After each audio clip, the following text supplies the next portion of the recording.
Welcome to another St. Pete by Night revamped production. The following is rated for mature audiences and may contain graphic themes that will be distressing to some viewers. As always, we recommend you ensure the safety and well-being of yourself and those around you at all times. Viewer discretion is advised.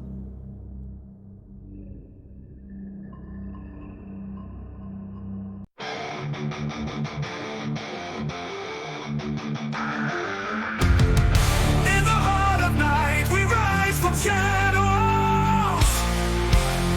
howling at the moon, igniting our battles, cleansing Gaia of an endless fight, until our final days we will fight.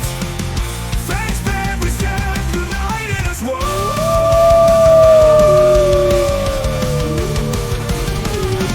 Evil spirits lurking with horror and dread. Little light leads us where the brave dare tread. Glory and honor, wisdom in our hand. Together we rise, take our final stand.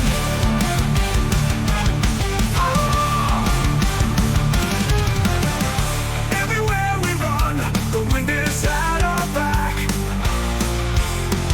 All the warring forces we will track. From the depths of the ocean to the clouds in the sky, vampires tremble as we learn to fight. Rage across Tampa, in this fight we'll stay.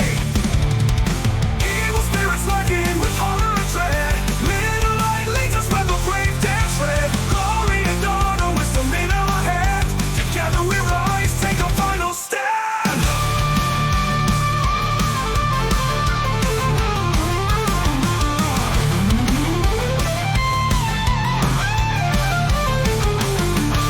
Rage across Tampa, in this fight we'll stay. Everywhere with the pack, let the night be our guide. In battles of honor, we shall never hide. Fuck, we'll never hide.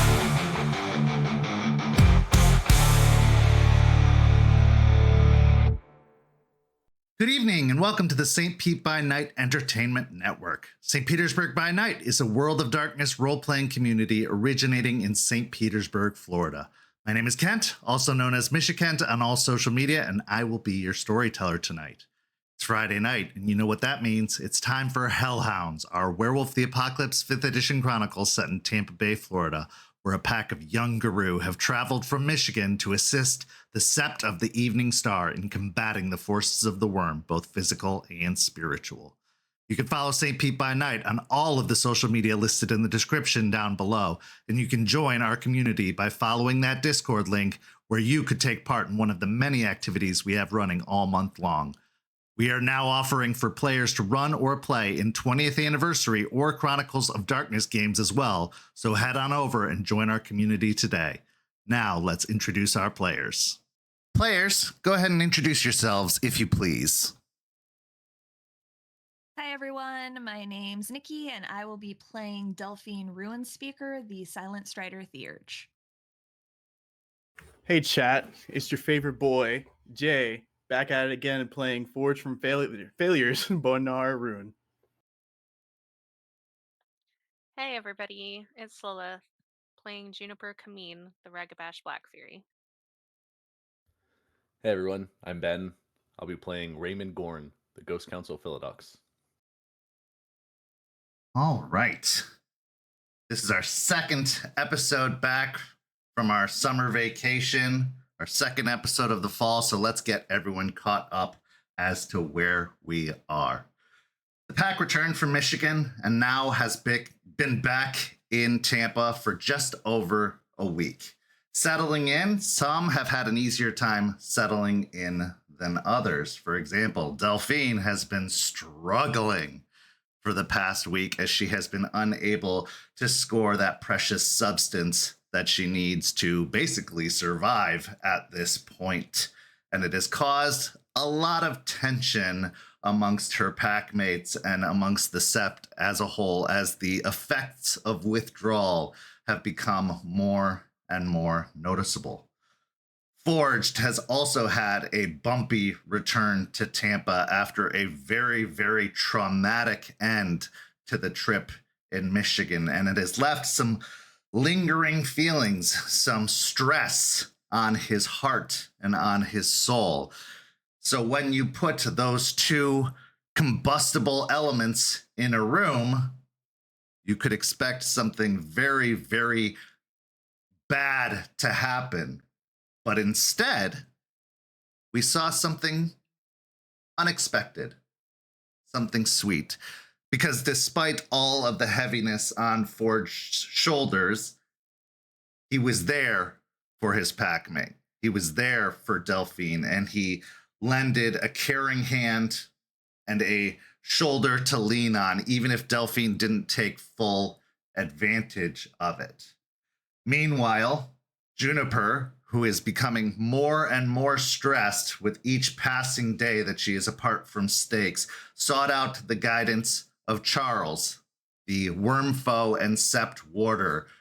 She's had a problem with controlling her anger in the past. In fact, she's let her anger control her. So she went to the most stoic guru she's met so far and asked for help, something that she is not one to do, as she does not and has not looked highly upon Charles in the past. But after that conversation, perhaps her perspective has shifted. Perhaps her thoughts about the Silverfang Arun have changed. And with some helpful guidance and the offer of training moving forward, Juniper may just be able to find a way to control that anger roiling within. Meanwhile, Raymond had an encounter with the Sept leader, Aspen, when he went to report in about all of the goings-on in Michigan. And after their previous conversation, there was a little bit of making good to do, as it ended in a rather tense and terse fashion.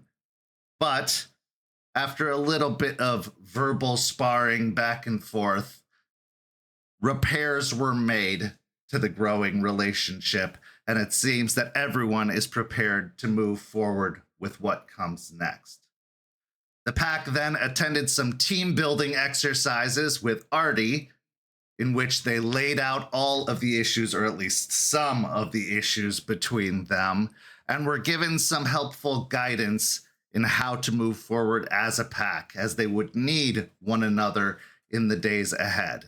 And then finally, they were given their next mission from Charles, to hunt down and destroy an infected leech that had been spreading this infestation that has been created by the plants. It is believed that they have no association with the Pentex facility and that they have been acting independently. But in doing so, they have created a horde of mushroom-infected individuals in their wake, an army of sorts that they are leading across the Tampa area and causing more harm and devastation. Harm that could, if not tended to in a very quick manner, draw a great deal of unwanted attention to the Tampa area in good ways and bad. With all that being said, our story tonight begins as Juniper continues her path of redemption in seeking guidance from a very particular spirit. Juniper, for the past several days, ever since your first meeting with Charles on your return to Tampa, you have been waking up just before daybreak each day to go train with the Arun. And it has been painful, to say the very least, but also very enlightening, as you have begun to learn more and more ways to let out some of that anger and aggression, more tactile ways to approach combat, to handle your enemies.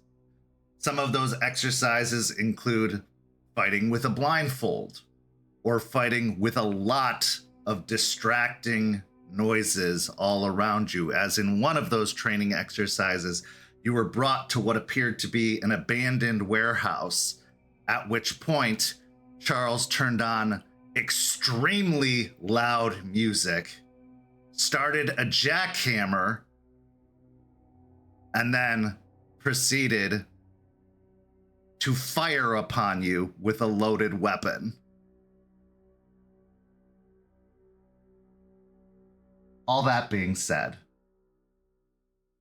you finally get a moment to breathe as one particular evening you return home to try and heal both your mind and body after the brutal beating it was given this particular day.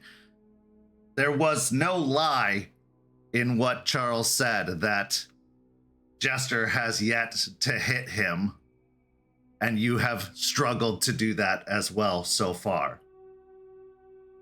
But as you arrive home, going into the bedroom that is now seemingly just yours, as Delphine and Rory have both effectively vacated the premises, you think of your pack patron.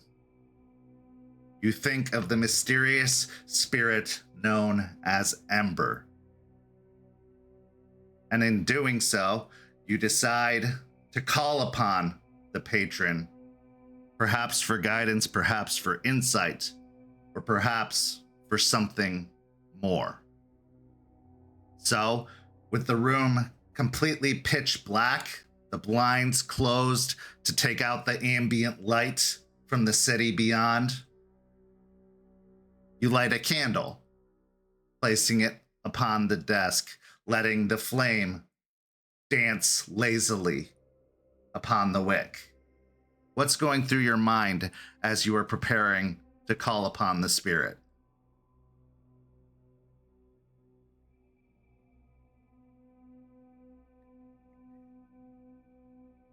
I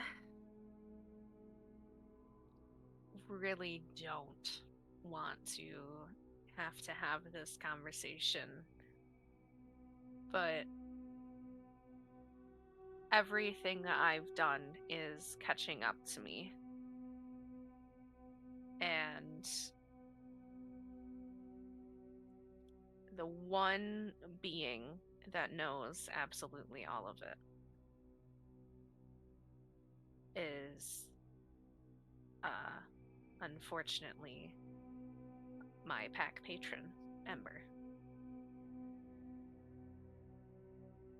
So with the candle lit upon the desk, how do you call out to the patron? What do you do to try and bring them forward?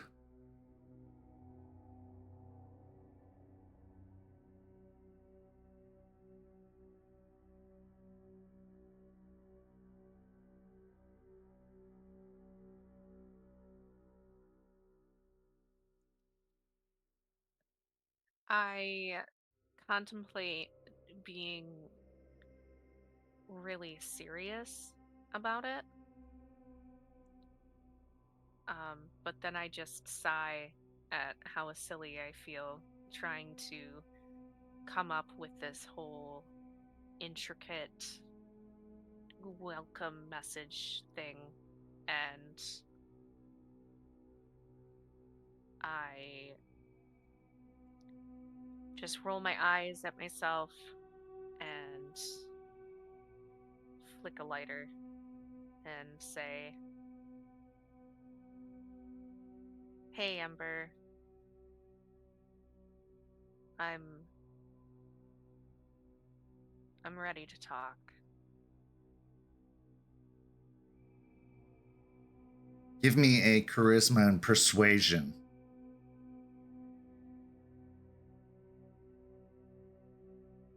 Or a manipulation and subterfuge if you aren't ready to talk and you are just trying to manipulate the spirit into coming forward.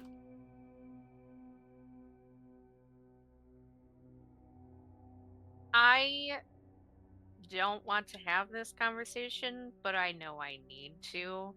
And so, in that regard, I am ready to talk. Okay, then give me the charisma and persuasion.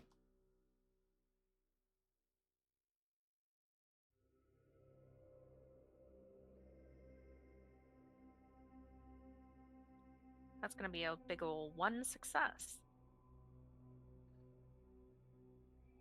As you say the words, flicking the lighter with your thumb, the sparks occasionally kicking up as the lighter catches. There's no response, at least not immediately.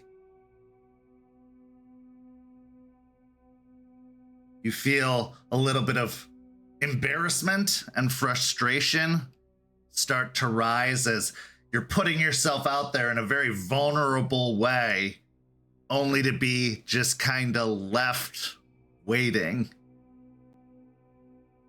And so you can feel yourself getting a little bit more agitated as your thumb rolls over the lighter more and more. A large spark comes off the lighter, searing your thumb, giving you 1 aggravated physical damage.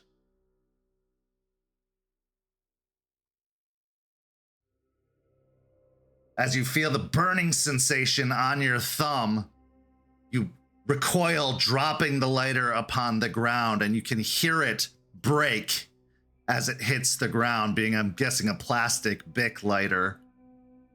It just shatters upon the ground. Irritated and annoyed, knowing that there's a mess to clean up, you grab a nearby napkin and get down, trying to wipe up the lighter fluid, trying to avoid any further issues from occurring. But as soon as you sit back up, the candle upon the desk, the flame atop the candle has grown and spread and stares back at you, eyes forming amidst the flame itself breaking off as if there are other appendages growing out of its fiery innards.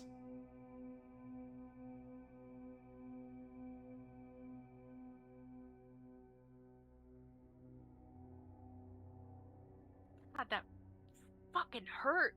Was that necessary? You tell me. Was it?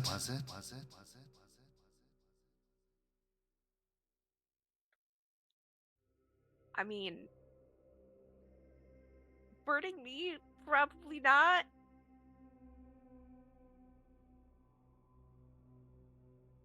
You said you want to talk.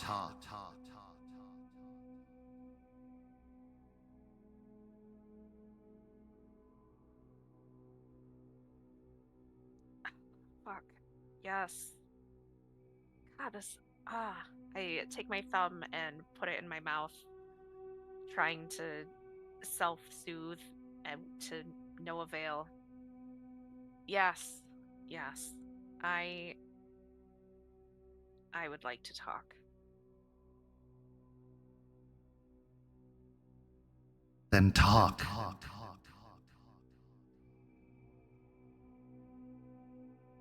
Well, I guess I'll just get straight to it.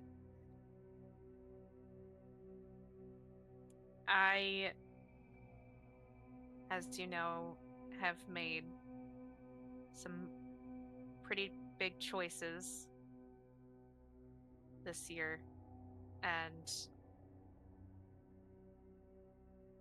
some of them have not been the wisest.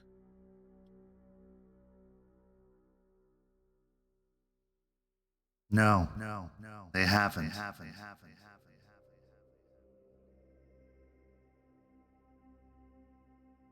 But your most foolish decision is yet to come.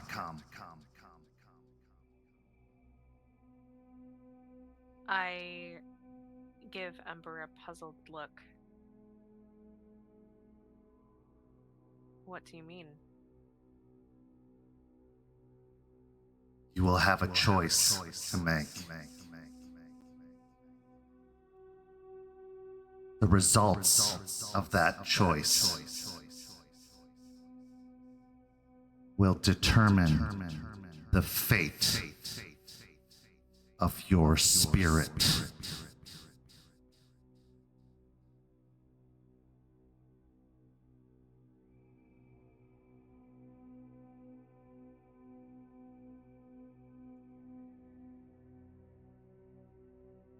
Is this in regards to Fenris?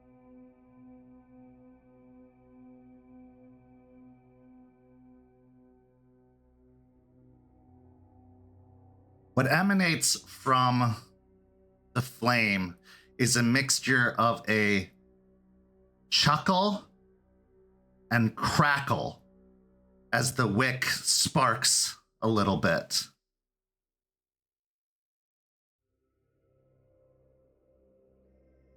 No. It's far worse than that.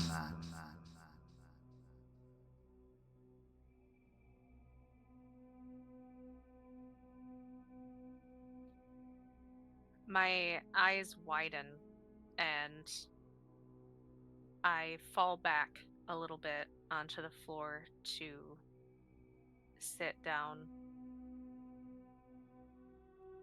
And I look back up at the candle that Ember is radiating from.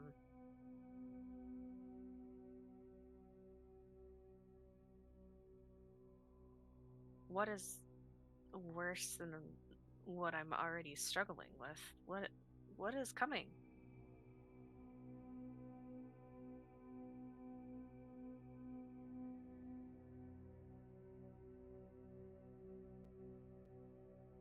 Pain, loss,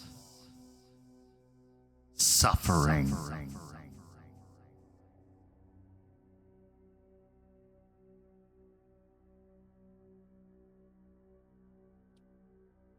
My thoughts immediately go to stakes and the mission that is currently happening up in Michigan. And I can feel my panic starting to bubble up. And I cross my arms over my body and sink my nails into them to keep myself grounded in some sort of way.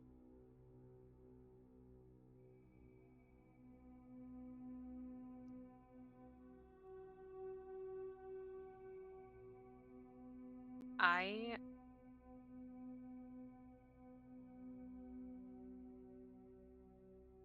am trying so hard to not completely fall apart and get burned up from the inside out. And I had the intention of asking for advice on how to stop that. I definitely wasn't expecting you to just say it's gonna get worse.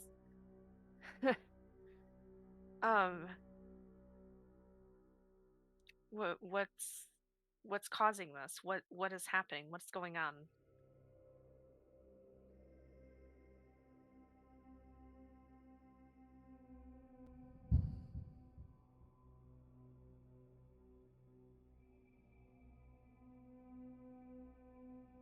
It has already begun.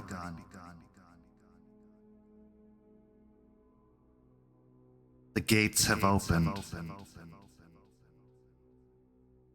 The descent has started. curling ever inward. Slowly twisting upon itself.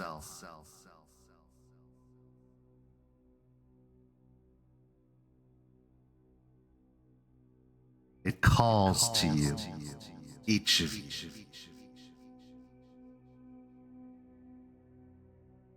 Hypnotically twisting, turning over and over in upon itself. What was lost has been found, but not by friends.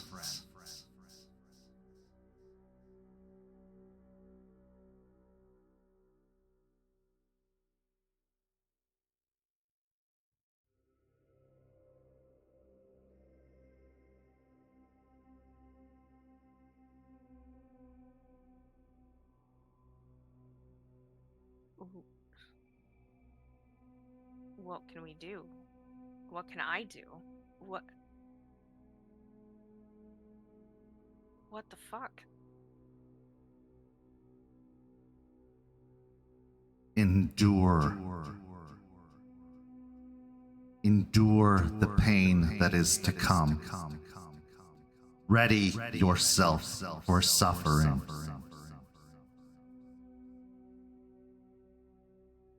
Don't let it break you.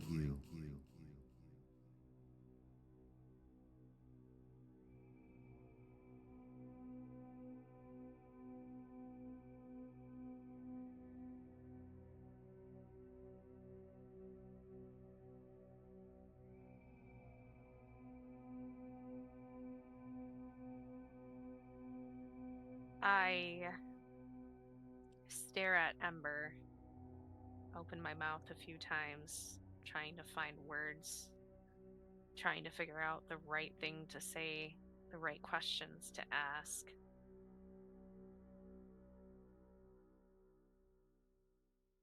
But nothing comes out.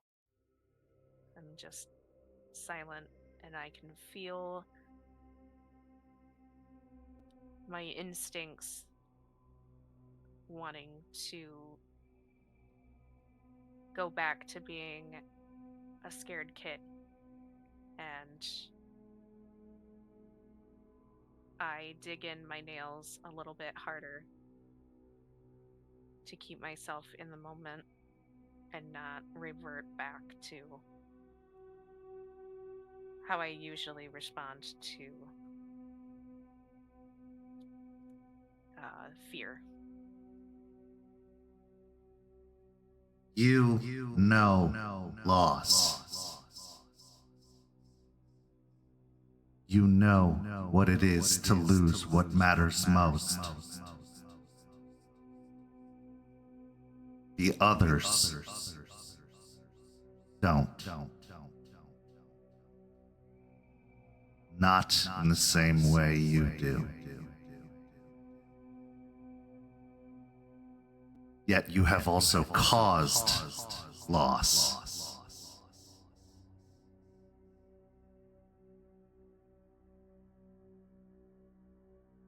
They will need to know strength, or else it will all slip away into decay, rotting them from the inside out.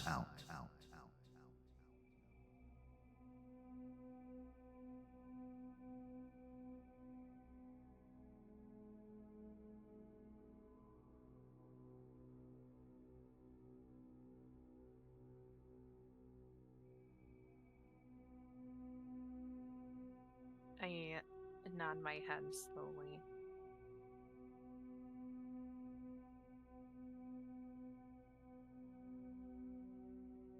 I've been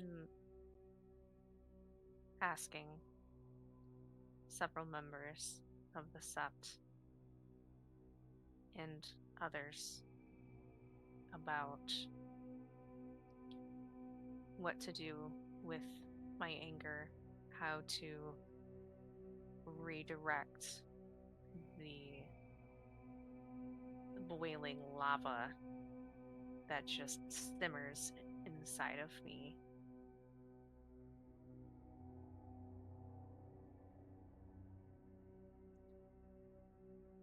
And I think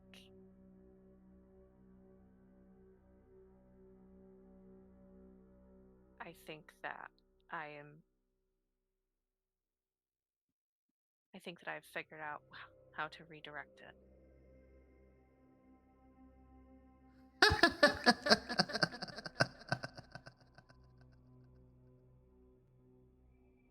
You've only just begun to know anger.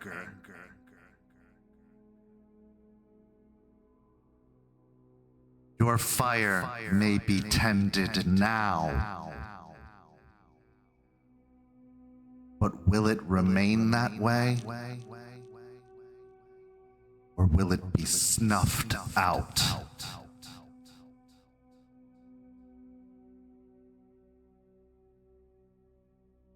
Well, you said it yourself. The pack is gonna need to have that strength. And we're just about to suffer. But it's already been set in motion. Can you do it? Are you capable? Even if it means doing it alone?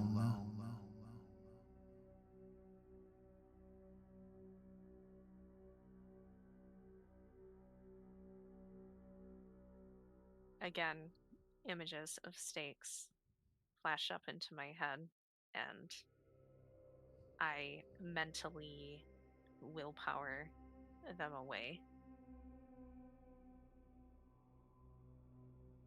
Go ahead and give me a composure and resolve check. Oh, yeah, I should probably do that, huh?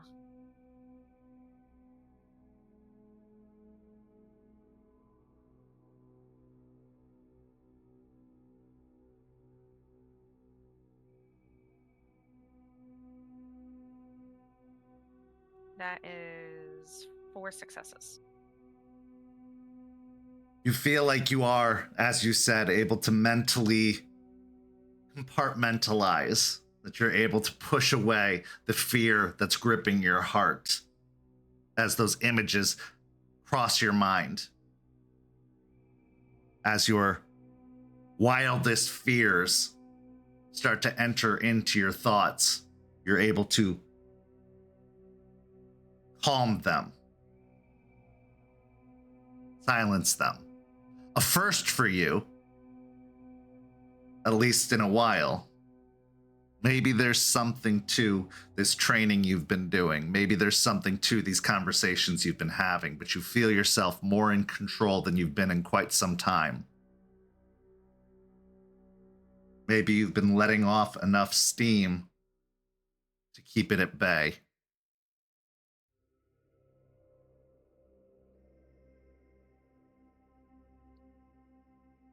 There is no other choice, Ember. I can't keep going through life just being destructive and hurting people that I'm supposed to be caring about. I want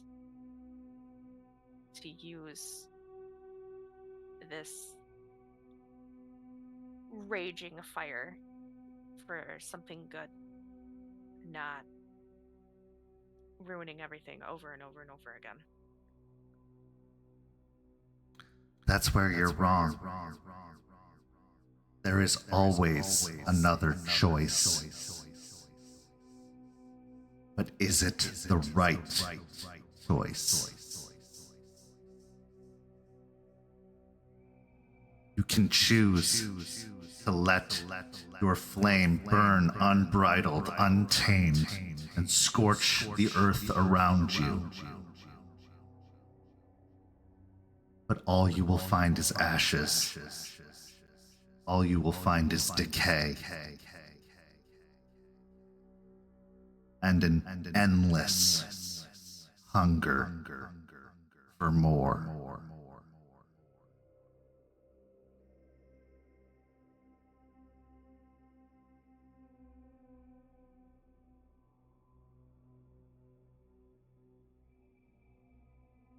That's not the life I'm going to choose.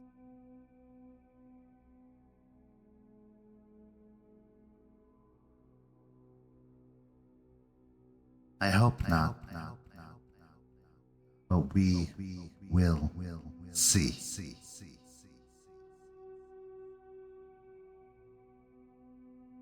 Ember,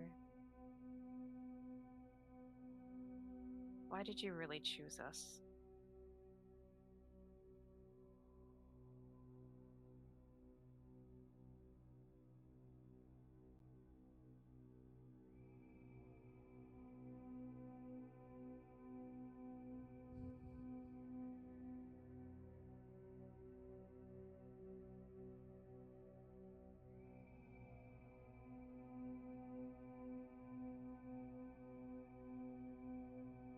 Silence hangs in the air as the flame dims slightly.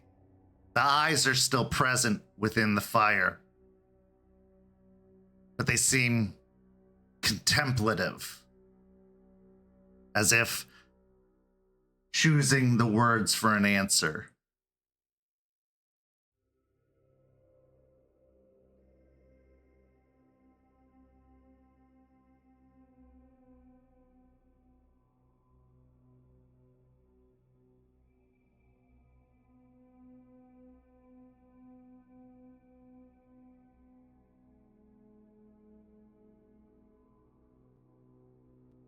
We chose each other.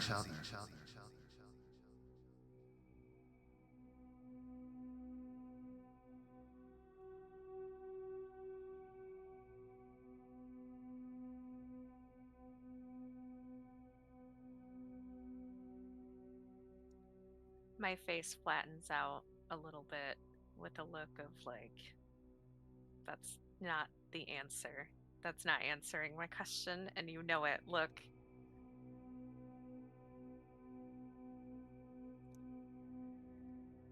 Okay. That might be true.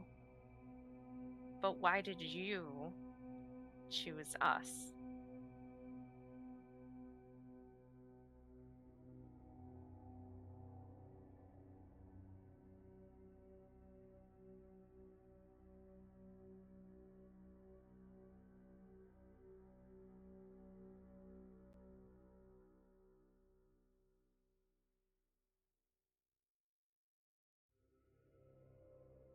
Your spark ignited a flame that has long since been doused. I am that flame.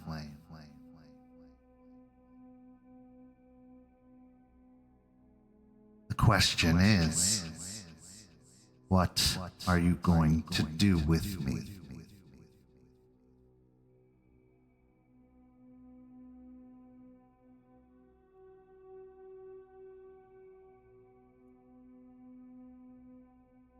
What can we do?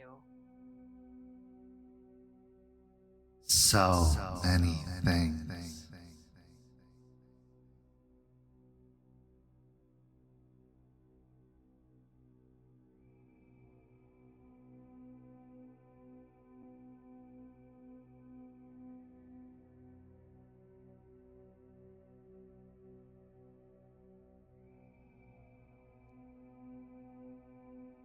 I sit there quietly and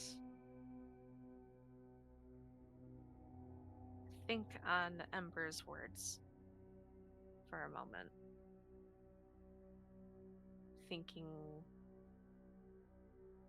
back on various things I was taught growing up about fire and the, what's the word, dichotomy of it. Both its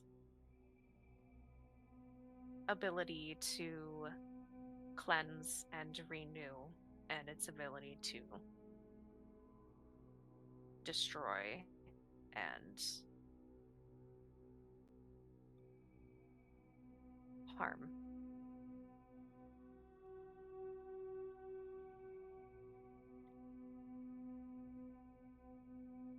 And as I think about it, the more everything that Ember has been saying kind of sinks in about how we chose each other and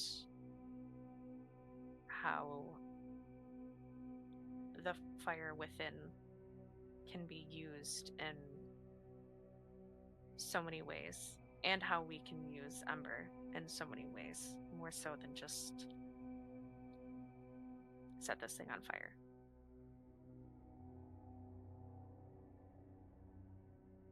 And although it's difficult to put it all out into words, I feel a little bit of a shift within me.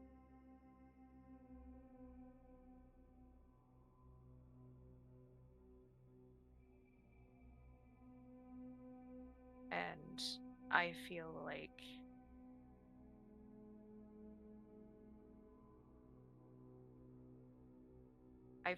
I can genuinely start moving to use that inner fire to strengthen and protect rather than burn everything down.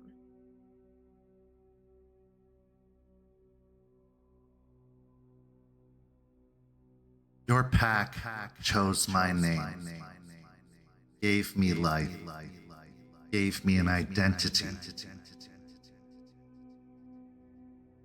and quite aptly so. Because what does an ember represent?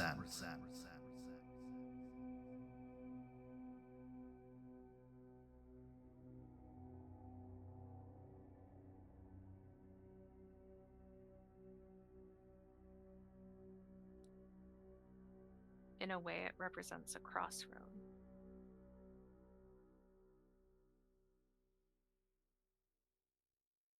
Yes. An ember can be the beginning or the end.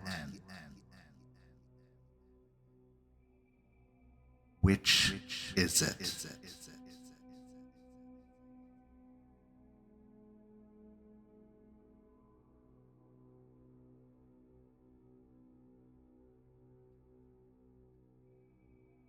Well, I'm definitely not ready to end things just yet.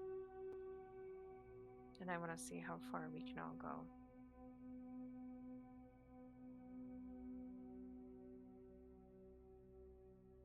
Hold on to that thought in the weeks to come. Don't forget it. Don't lose it. Or the end will be closer than you think. You said in the weeks to come. How long is it going to be until whatever's happening happens? Or at least we learn about it.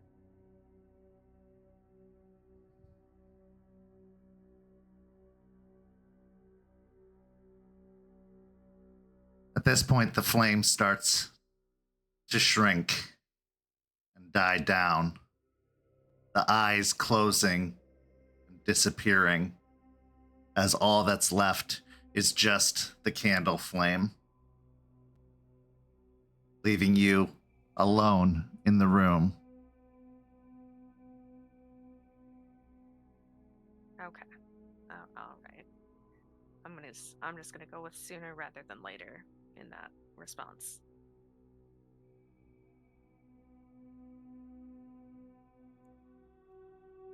I watch the candle for a second longer after Ember fades. Sigh and finish cleaning up the mess that we made.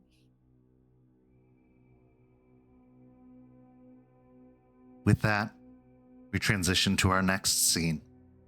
Our next scene takes us to a motel room in a rather low income motel.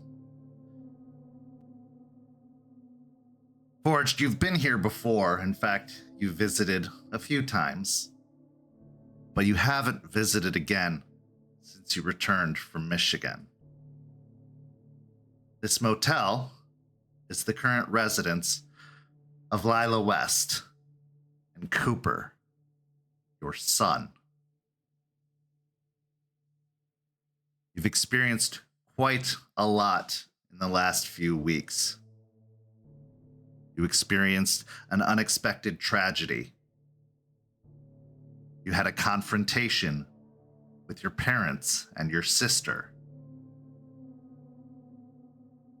It's caused you to think a lot about family and the safety of that family. So much so that you reached out to one of the elders of the Sept, Artie, and asked for his assistance in protecting the mother of your child and your child, keeping an eye on them as best as possible, knowing the dangers that are continuing to grow in the city around. You also remember the conversation with your parents and the request to meet your child. With all this in mind, you arrive outside the motel, looking upon the door that you know leads into an entirely different life. A life you didn't mean to have, a life you didn't want, or at least you didn't think you wanted.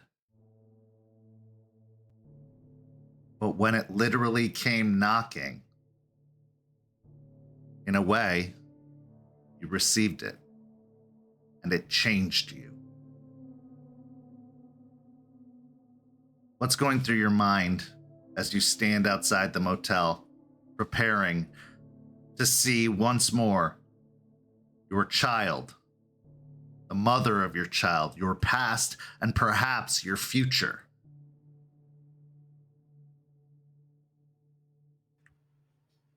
Forge standing there wearing no humorous shirt, just a plain black t-shirt, normal jeans, trying to look at least somewhat nice for this and not like a total ass. He's currently struggling right now, trying to think of what he's going to say about how he's going to go about the conversation with his parents. He has a slight excitement. He actually does kind of look forward to seeing Cooper and, kind of hanging out with them. It's not very used to that feeling, but he's kind of grown more and more attached to him. Though Lila is a little bit more complicated. Kind of feelings of regret and bitterness towards himself and his situation. They kind of feel like every interaction kind of awkward, but he just takes a deep breath and knocks on the door. As you knock on the door, a few moments later, you hear the rustling of a chain being unlatched from the door and the deadbolt being turned. And then the door opens. In the doorway stands Lila, looking tired, but a smile across her face as she sees you. Over in the playpen beyond, you hear a rustling and bouncing, as well as some babbling as Cooper moves around in the playpen, grabbing the edge of the playpen and lifting himself up to peer over the edge. The mess of curls being the first thing you see, followed by those eyes that peer over and go wide. And you hear, da, da, da.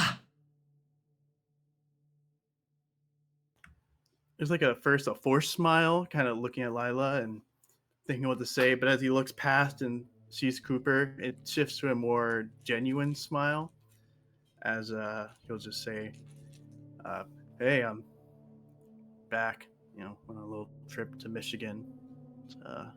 Figured I, stop by to kind of tell you how it went. Come on in, she says as she steps back, holding the door open. As you walk into the room, you can see that the two of them have definitely started to settle more and more. There are clothes hung up in the closet, including some new clothes probably bought from a secondhand store. But one of the things that stands out most is a outfit that's hanging off of the door handle of the closet. It looks like it's a uniform for one of the nearby diners, a diner that Lila has started working at.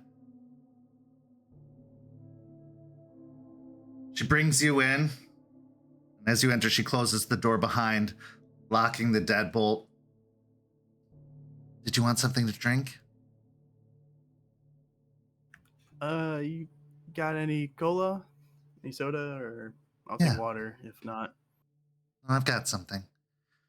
She heads over to the mini fridge, opening it. You can hear the rattle of some cans and bottles within. She reaches down and grabs a soda, tosses it over to you. So how was Michigan?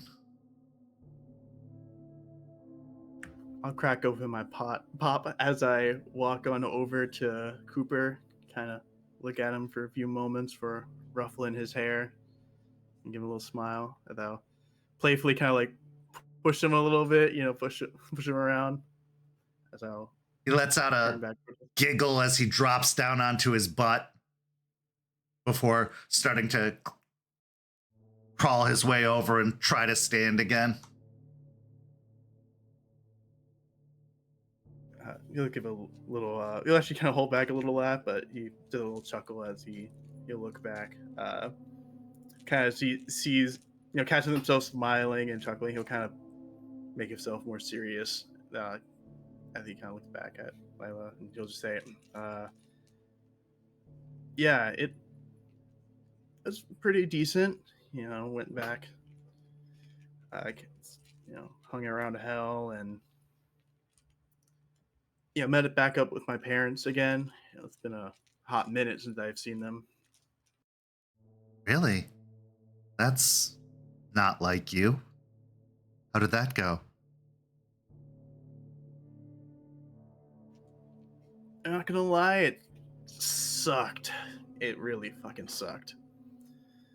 And I kind of catch myself and I look back to Cooper. Just don't repeat that. Don't learn that. Continue. Da! And he bounces up and down, holding the edge of the playpen, his butt wiggling. But yeah, they're in rough shape, and sister was not very happy to see me either. That took a little convincing him to get in there. I can't exactly blame her. No, you can't. I remember when I first tried to reach out to you. I talked to her for a moment. She was not interested in discussing you. Said she didn't know where you were or anything about you, and you could have been dead for all she knew. But I'm glad you went and talked to them. That's huge.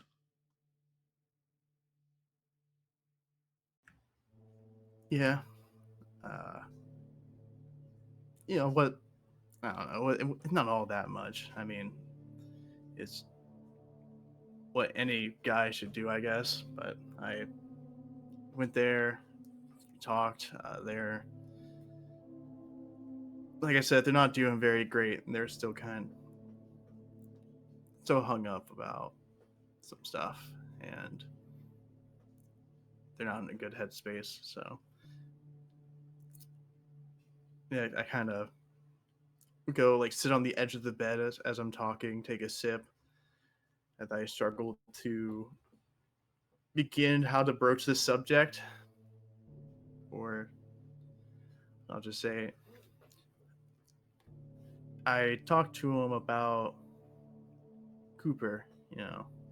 They actually seemed very excited. I'm kind of surprised. They like lit up and started talking a bunch. And first thing, they wanted to see him. Wanted us to visit them with Cooper. Really? Yeah, though I didn't really mention the part of whole leaving thing and what's going on with all that. I don't know. It was just kind of awkward moment. I wanted to help out, I guess, so I thought to bring it up, and now I'm like, shit, how am I gonna do this? They said they pay, but I got some stuff going on down here, and I don't know when I'm gonna be free to go up there with y'all.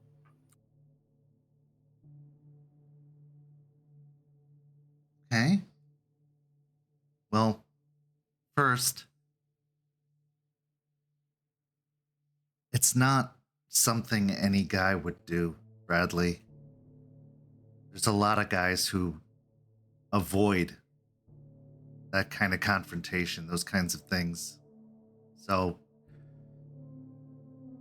take a little bit more pride in what you're doing. You've worked really hard to be better. I see it. The fact that we're sitting here having this conversation at all is something I could never have even imagined. I hoped for it, sure, but it didn't even seem remotely possible. You're changing. The sooner you recognize that, the sooner you'll realize that this change is a good thing. It's not easy, but it's good. You should be proud of yourself. Because like it or not, what you think other people think about you, that's just you hating on yourself. Are your parents mad at you, or is your sister mad at you? Probably. You did some pretty fucked up stuff. But you're still family. And your family's going to love you and support you and want what's best for you.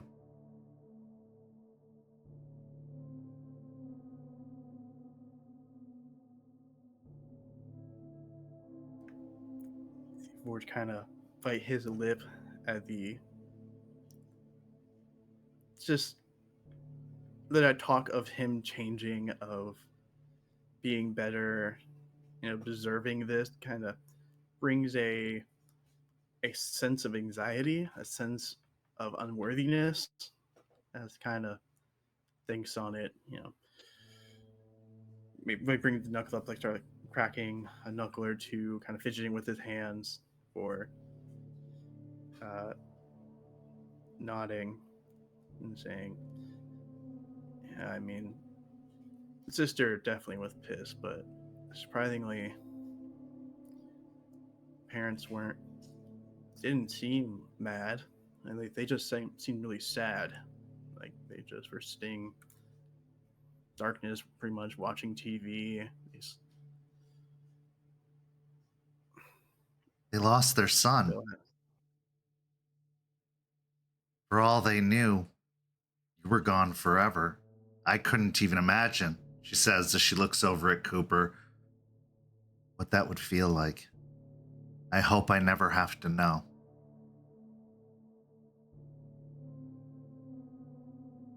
It's hard to watch children make bad choices. You're lucky enough that your parents were willing to see you. She gives a sad sigh. Some of us aren't that lucky.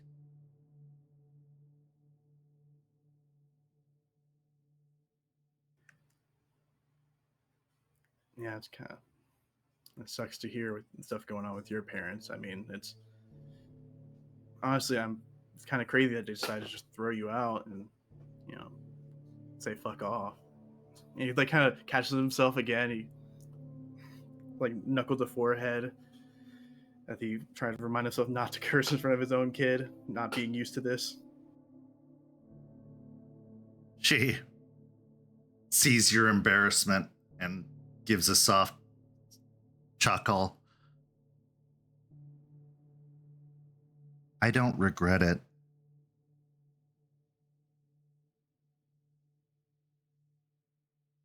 Having Cooper in my life is the greatest thing I'm ever going to do. And if this is all I'm known for, being his mom, that's enough. It's more than enough.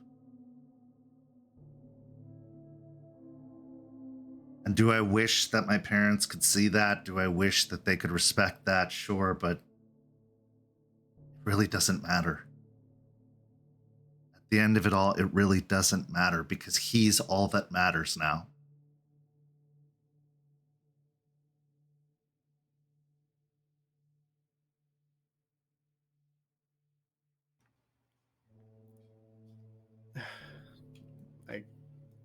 I guess I can understand that in a way. I guess kind of look over to Cooper and leave a little small smile. I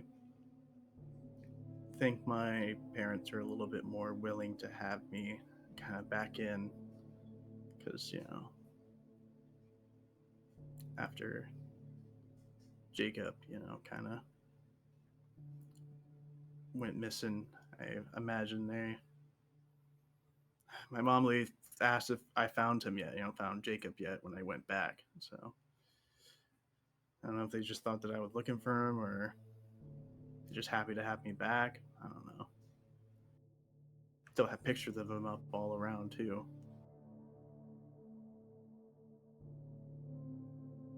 They lost 2 kids that day. Even if it took a little while longer for you to leave.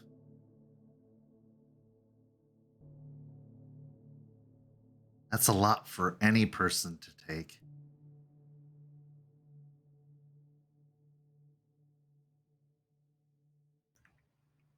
Yeah, which is why I want, you know, when I saw their eyes light up when I talked about my kid, you know, it was,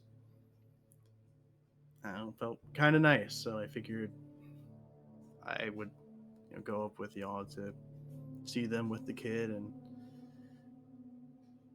you know, maybe at least bring some light back into their life or, you know, something good going for them. That would be nice. I've actually been meaning to go back up there. I've got a few things in a storage unit that I was hoping to grab. Seems like I'm going to be here for a while. I might as well accept that and settle in.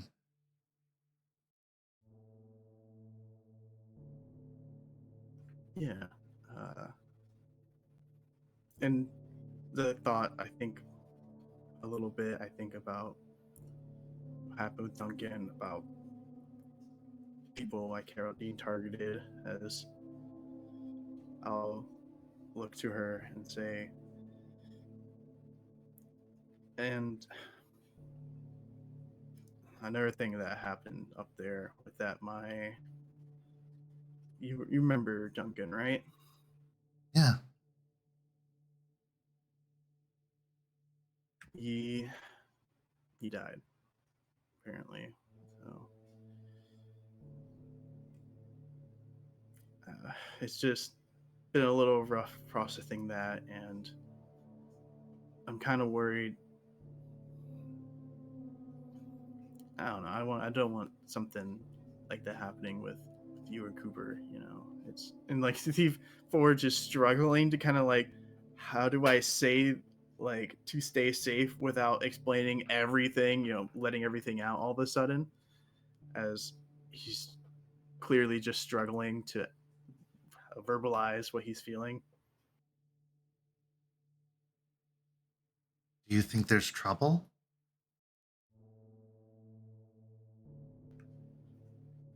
It's part of the business that I get into, the thing that I'm talking about, or I was talking about. You know, kind of pissed off a lot of people, and I'm worried that something might happen to you and Cooper. But I don't know. I don't know how to help. I asked some of people I know if they could make sure you guys be okay. I just want you to keep an eye out, you know, and just be aware. Bradley, you're scaring me. You're worrying me. What's going on?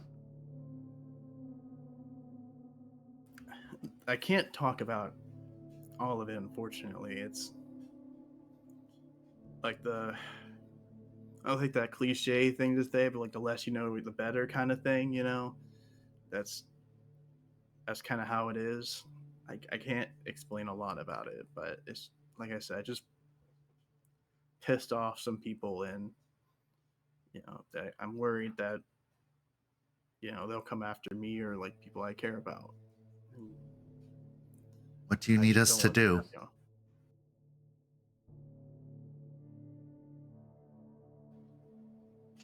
The like kind of strong exterior Forge is showing starts to break down as he like rests his elbows on his knees, like looks down, kind of head drooping a little bit. He just lets out a long sigh, and then he just says, "I, I don't know. I, I don't know what to do. You know, of like what to tell you or how to keep both of you safe, and that's what's it's fucking stressing me out." If you think things are dangerous here, I could take Cooper back to Michigan for a little bit. No, no, you don't have to do that. No, that's it's fine. I think it'd be better if you were at least around here so I can, you know, I'll be here. I can be here for you guys. Because if you're in Michigan, then I can't do anything, you know? Okay. If you're in trouble, Bradley, maybe you should talk to the police or something like that.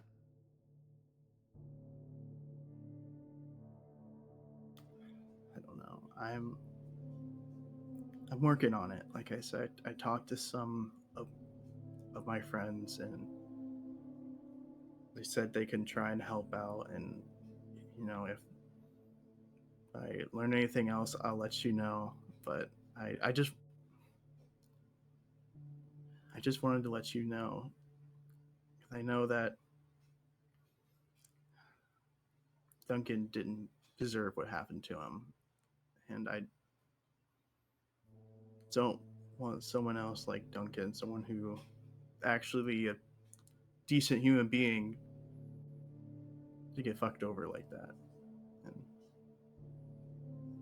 you know, just Can kind you of at least tell drift me off. what happened to Duncan?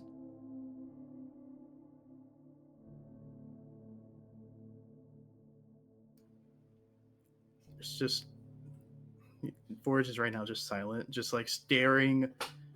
It's just hard into the floor, trying really hard, like blinking rapidly, trying hard not to let any tears kind of show up as his jaw is clenched.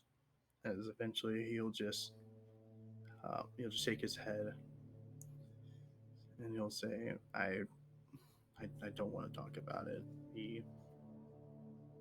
didn't deserve what happened to him. Okay. At this point, she moves over to sit next to you. And she apprehensively at first, but eventually puts an arm around your shoulders.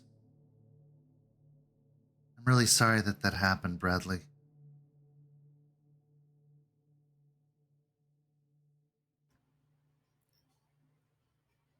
At first, there is the comfort and feeling of relief, but that's followed by like an immense feeling of guilt as he'll quickly actually, like, after a moment, stand up, like suddenly, very abruptly, and kind of wipes his face as he'll take a deep breath and just say, it's okay, it's fine.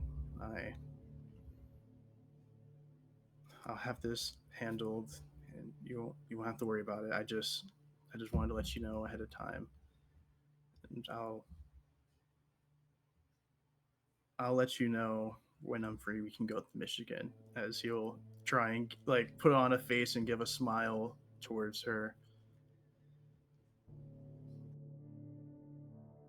I appreciate that you want to keep us safe, and I know that you feel responsible for us. Bradley, we've been doing this without you for a very long time.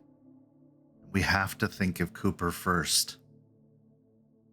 So if you think there's trouble, if you think that he's in danger, we have to put him first. No matter what. And nobody will blame you for that. I won't blame you for that.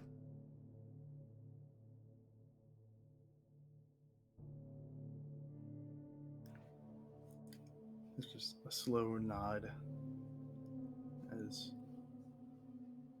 he'll think for a moment and just say, I know, I think he would be most safe here because I have some friends who can keep an eye out. I just don't think that leaving would even help, to be honest, because Duncan wasn't anywhere near me and they got him. So I have some people here that can help out, and I'm working out with them. I'm talking with them. Just know I won't let anything happen to you guys, and I'll make sure his safety is first. Okay?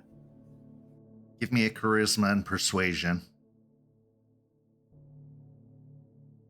As you see that she has a slightly worried look on her face. All right, what's my rage at? I would say you are at a rage 2.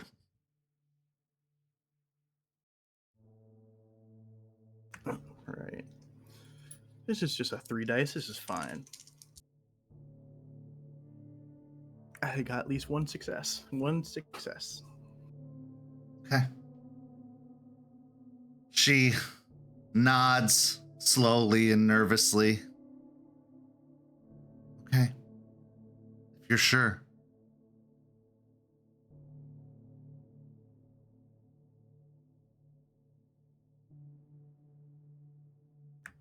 I'm sure.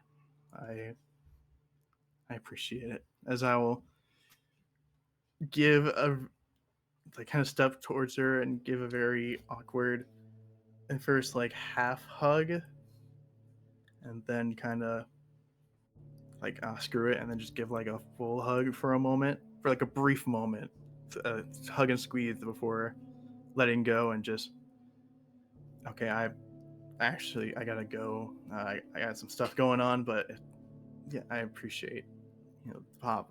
And I just kind of awkwardly start walking towards the door, getting ready to leave. Don't forget to say goodbye to Cooper.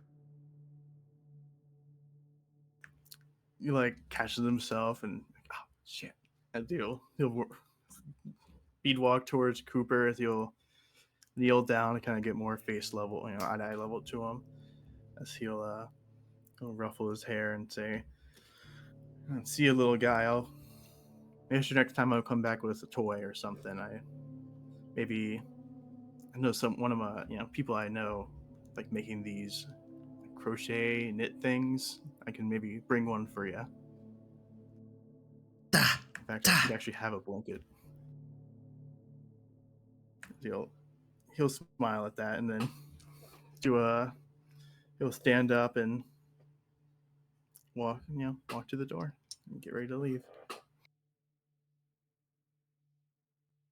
Lila meets you by the door, unlocking it and opening it. Please be careful.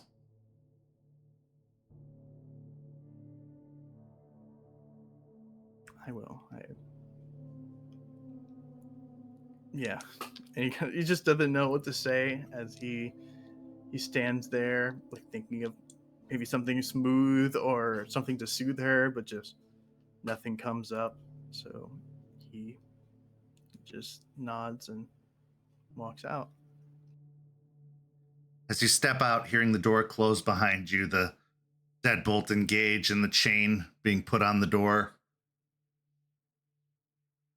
What's going through your mind after this interaction with Lila and Cooper? The first thought that enters his mind as soon as he walks out is, you fucked that up, Cooper. You fucked it up. You fucked that up, man. As he shakes his head, he didn't really know how he was going to approach the subject. And he doesn't feel like he did a very good job, but at least conversation was done. And he just feels responsible and for their safety, and he feels really shitty that he kind of dragged them all into this just by being him. Now he has a target on his back, and everyone he cares about and everyone he's dragged into his life, pretty much by force, with the kid and being family, are now in danger.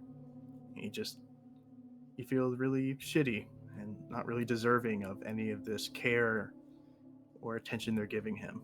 And he begins to walk back towards the haven. With that, we transition to our next scene. Delphine, the last almost 2 weeks have been particularly difficult for you. It's probably been the longest stint you've gone without the substance you've come to rely on, the substance you find yourself addicted to. This has caused you to grow more tense, more anxious. Definitely not a lot of fun to be around. With Spud having been out of town when you first arrived back in Tampa, you couldn't get your hands on what you need. But as they say, nothing lasts forever.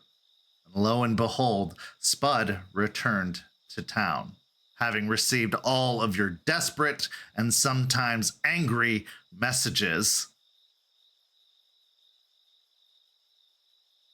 He eventually got back to you with all right, chill. Damn, I'm back. I got you. And one night you were able to sneak out to the dead drop location, get your hands on exactly what you needed. And now everything feels right in the world. You can finally relax. Looking down at where your fingernails had dug into your palms, covering up the scratches on your arms. You now feel settled, centered, back to yourself. With the ability to focus again,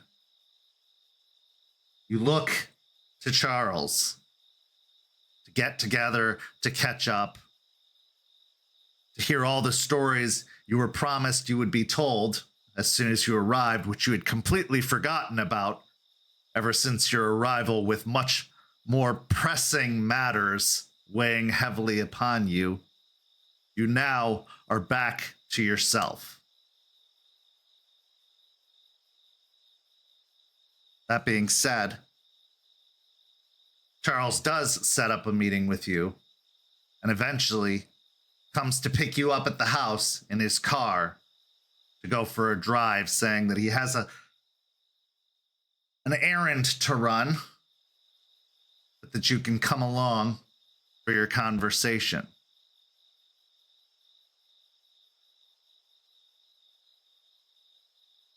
The drive is quiet for the most part, just a little bit of small talk, idle chatter, until you find yourself way, way, way outside of the city, where the stars can actually be seen in all of their brilliance and magnificence overhead.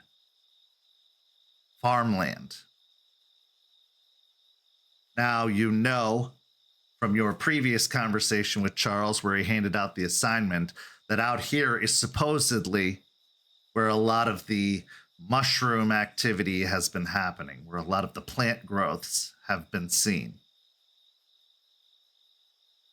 And you had shown interest in seeing these hives, in learning more. So he acquiesced and took you. So now, with the car parked near a wide open field, the crops having started to grow, he climbs out of the car and starts walking into the field with you following behind.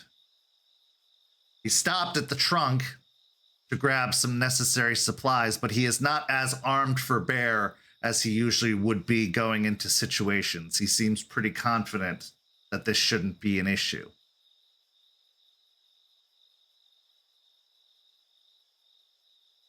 As you walk out into the field, he looks over to you, studying you for a moment. You look like you're doing better.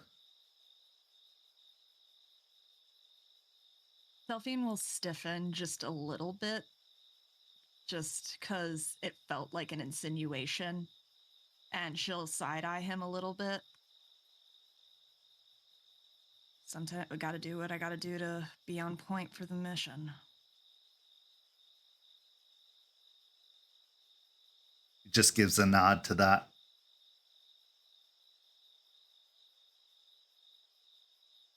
So how many did you take out when you were out here?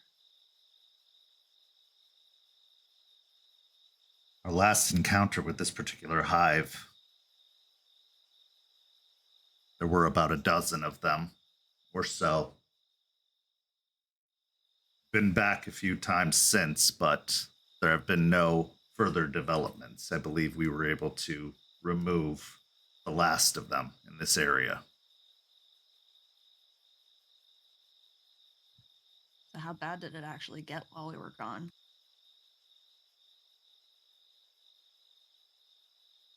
He ponders the question for a moment, and as you look him over, roll me a wits and insight check.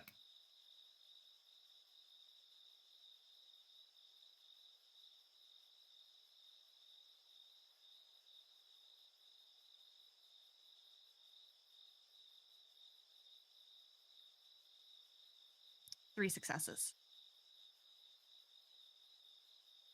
You can tell that he is tense, and from the look of his face, he looks tired. More tired than you've seen him before.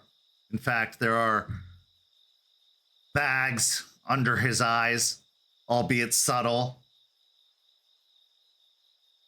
and that his shoulders, while normally very proper, are a little bit more hunched. There were developments, to be sure. They seem to be continuing.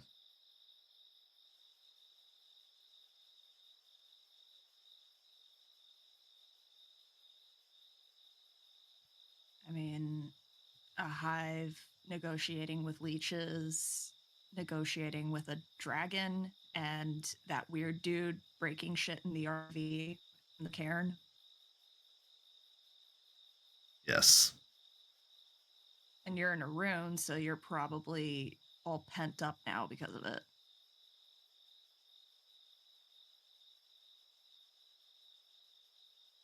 I have orders and responsibilities, and while they may conflict with what I sometimes believe is best, I follow orders.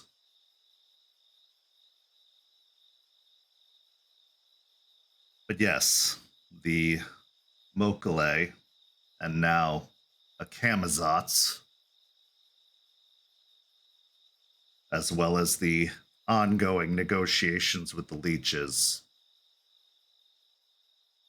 a lot is happening.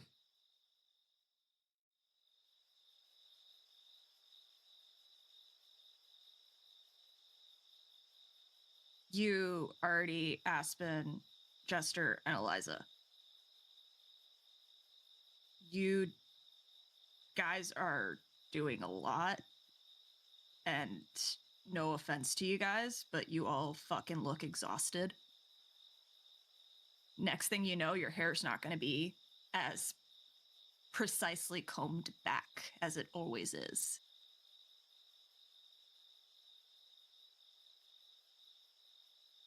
Then you know we're in trouble. Posture's already suffering for it, man.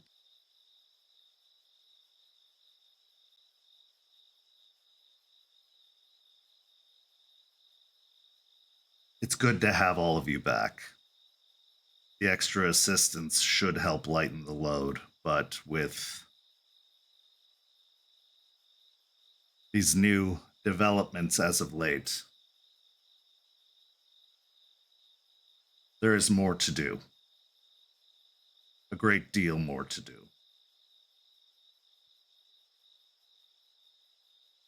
I know that we got this mission you gave us, and like we're glad for it. We are happy to help, but like we can do other stuff too. Like if you need to assign some patrols or delegate some of the lesser care and responsibilities, we could do that stuff too. Forge could definitely need something to do. He's other than play that fucking PlayStation of his. Indeed.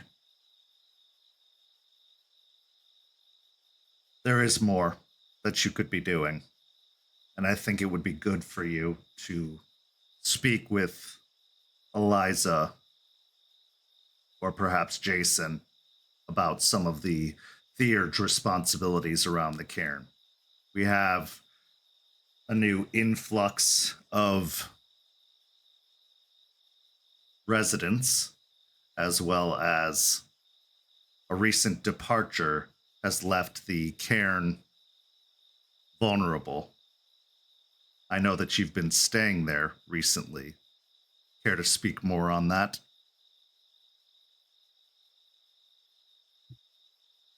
Yeah, my parents are lingering around Juniper, and I'd rather not deal with them and her at the same time. That you don't know about that. I asked them what would it take to make them leave. They want me to murder suicide. Kill her and then myself. I see. So they're pissed.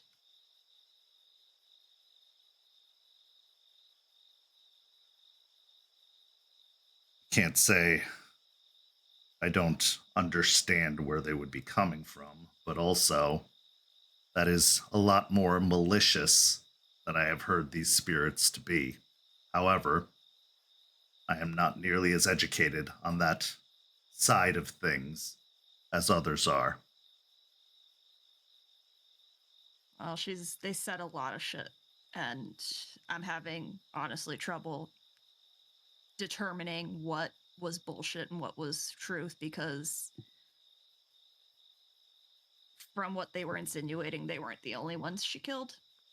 And I don't have a hard time believing that.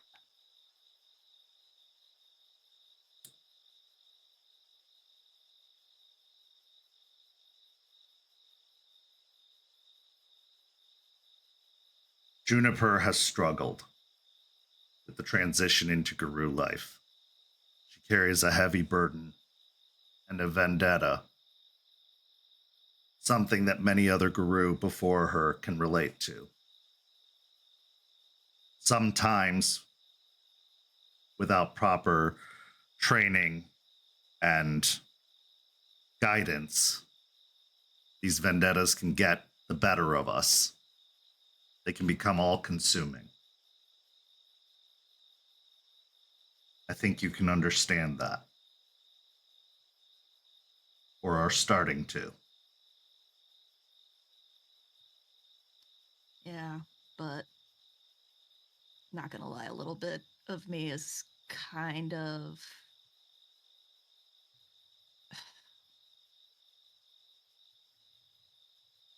you know how like Stakes views us as her kids? And I know she cares for all of us and everything, but sometimes it feels like she bends over backwards because Juniper's the baby of the group. And it kind of, that feeling kind of sucks, I'm not gonna lie.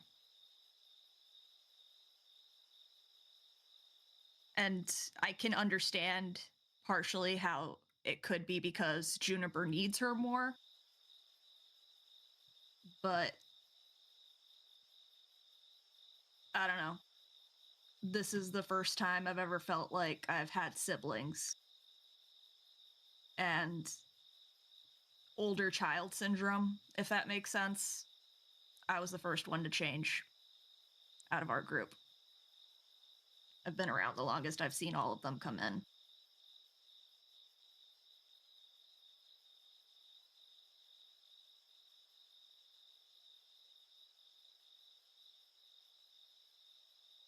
That requires more of you,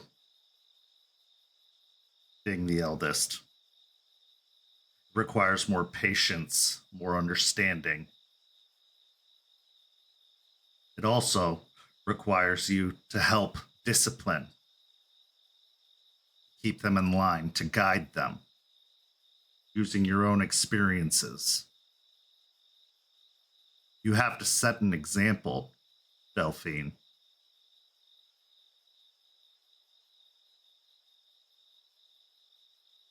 Speaking from experience,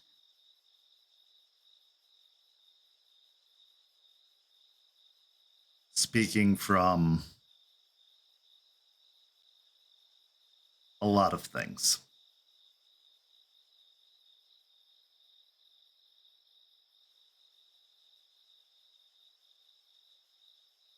What is your ideal outcome to your current quandary with Juniper? What do you want from it all? well, for starters, I don't feel like she genuinely does feel bad that she hurt me. I think she's rationalizing that. I think she internally rationalizes that my suffering is not important compared to her getting her revenge on Pentex. So I guess ideally I would like to feel like she genuinely does feel bad for hurting me the way she has.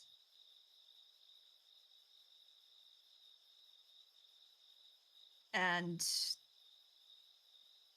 it wouldn't hurt for her to at least want to help with my parents in finding a way to help them move on without physically destroying their souls. Because even if they did do what she says they did, I wouldn't wish eternal nothingness on anyone, not even my worst enemy. There's got to be something for everyone after this. Being attached to someone and being angry about it like they are now, I don't want that for them. I wouldn't want that for her either, or for Ray, or for Forge, or for you, or anyone in the Sept.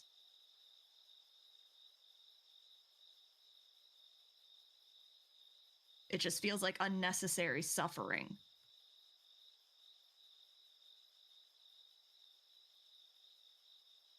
Doesn't sit right with me.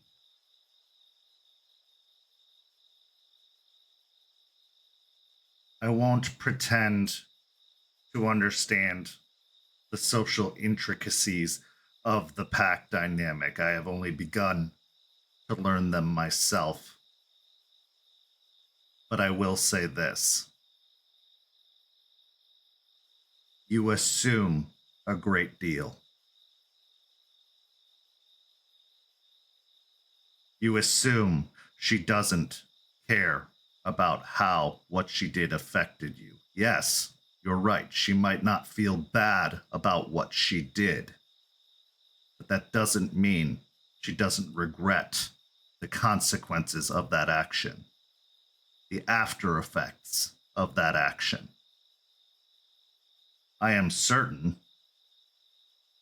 she's not enjoying or reveling in being haunted. And I'm certain she's not enjoying this divide that has formed in your pack because of this. Juniper is impulsive. The young often are. She acted without thought to what could happen.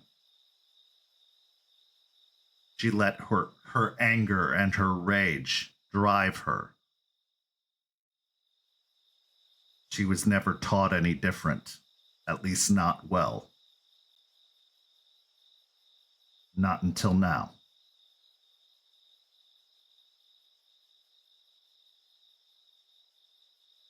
Assume less.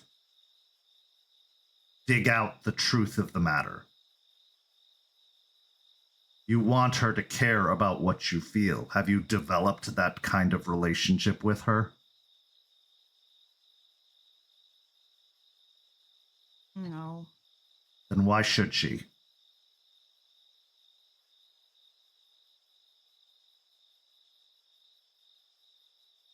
You were all told that you were a pack. That doesn't make you a pack.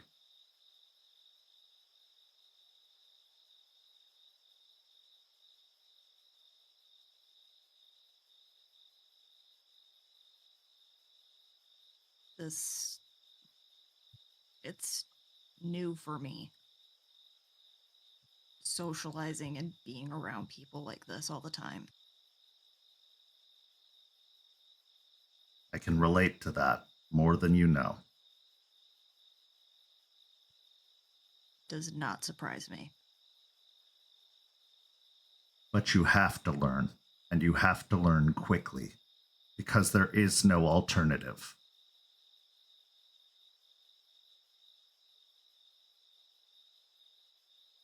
How did you manage?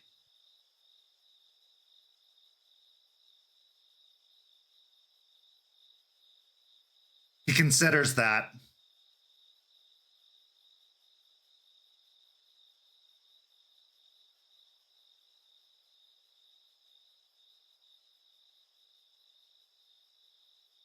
I let them in. I trusted them with the truth. Part of that came from the confidence and knowledge that they could try to hurt me with that truth if they wanted to, much to their chagrin, but also with the belief that they wouldn't. They earned that from me, just as I earned it from them.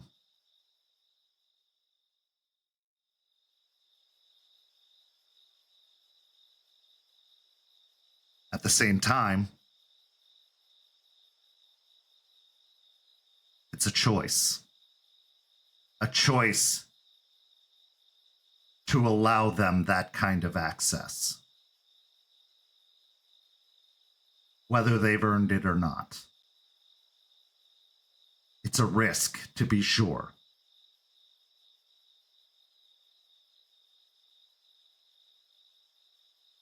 But it's a risk you are going to have to take if you don't want to live this life alone.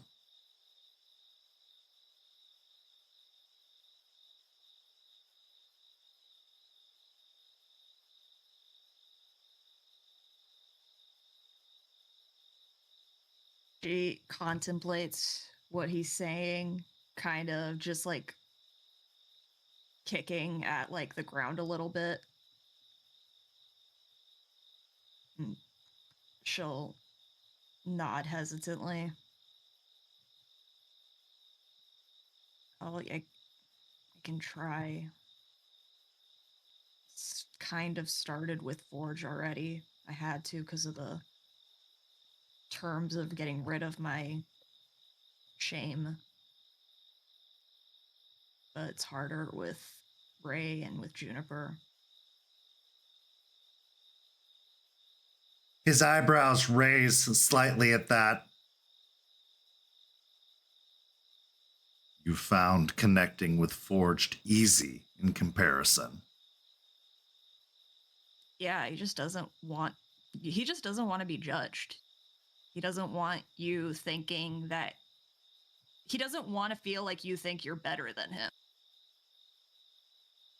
Do you? No.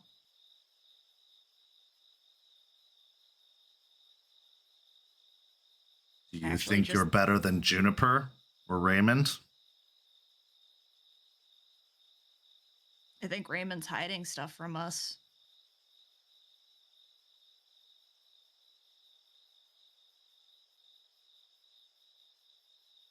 But with Juniper, it's hard because of all the feelings right now. Are you hiding anything from them? Surprisingly, I don't think so. Not to my knowledge. They know about my my leech drug dealer. They know my parents are dead. I think the only thing that a couple of them don't know is No, at this point, they all know my name. My parents weren't shy about calling me by my name in front of Juniper. I told Ray my name, and I told Forge my name.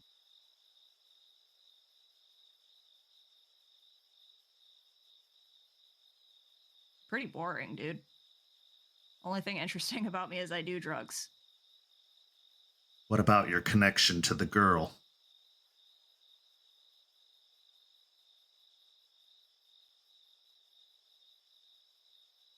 What girl? He just stares at you.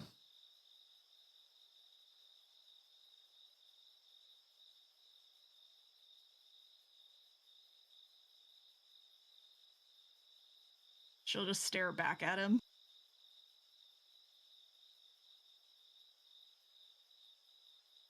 The mother.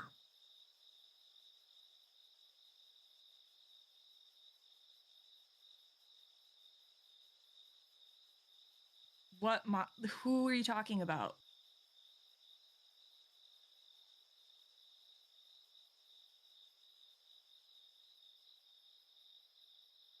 Cranbrook. Yeah, I went to school there. You went to school with Lila West, the girl who showed up at your house looking for Forged.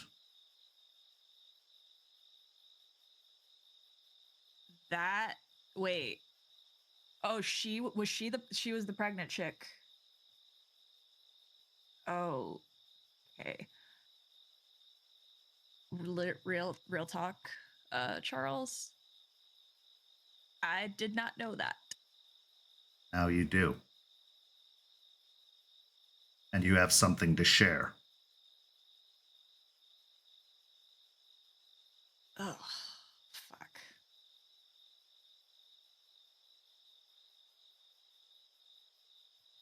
That's... Hey, you taught me something I didn't know about myself today. How much are you digging into our lives, dude? You don't want to know. Almost invasive at this point. Yes. My job is to protect this sept from all threats, within and without. I can't teach you if I don't know you, and I know you. And yes, your pack does know about your habit. But do they know how you're continuing to get it?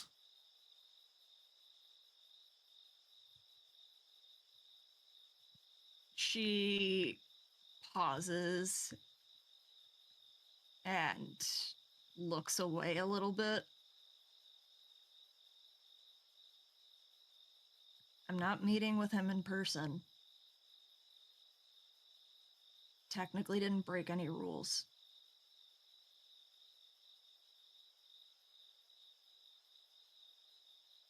No, you didn't. But everything that you hide from your packmates gives them another reason to hide something from you.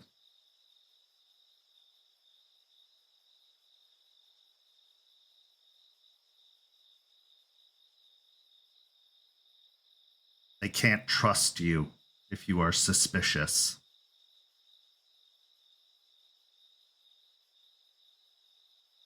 Well, they can't utilize me if I'm going through withdrawal.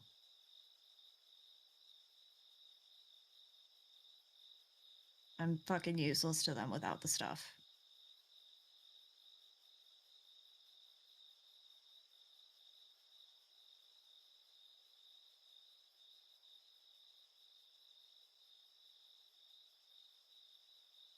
May I ask you a question?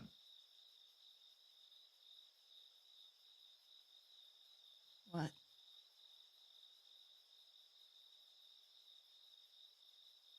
Do you want to continue like this? Being a vulnerability?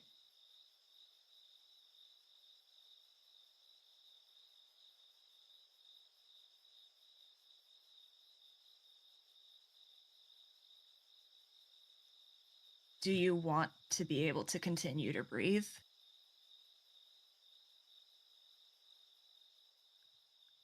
Do you want to continue to feel like things are going to be somewhat okay?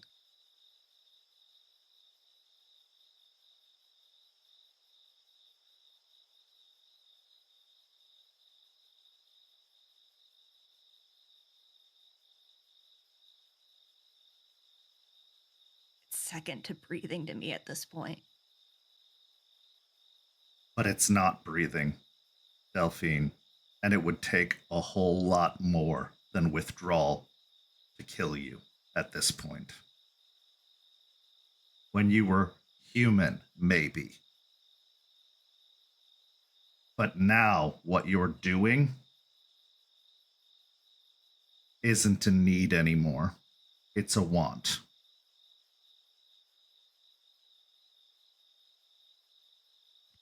You view it as a want. My body doesn't view it that way. I understand that. Do you?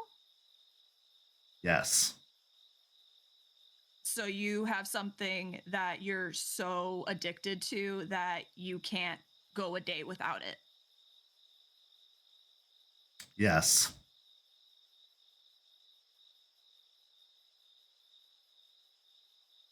I want to insight check him because I think he's full of shit. Go ahead.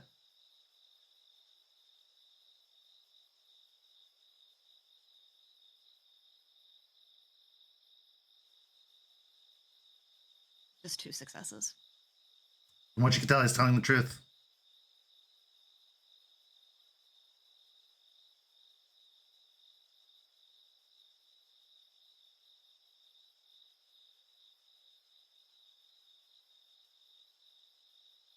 she's starting to get like more agitated now with the conversation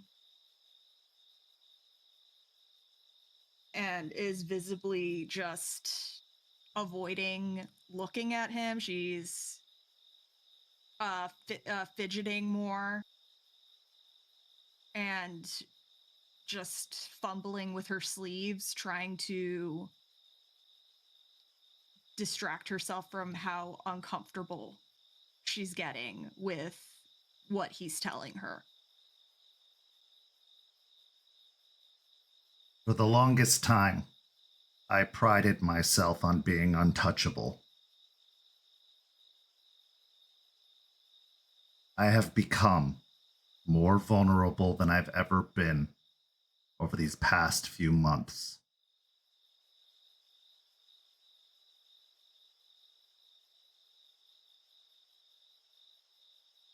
I don't judge you because of what you're addicted to.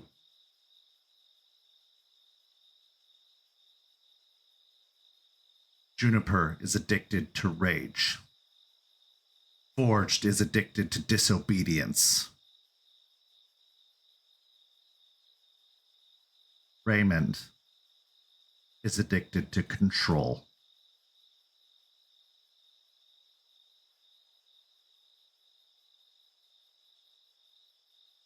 We all have our burdens.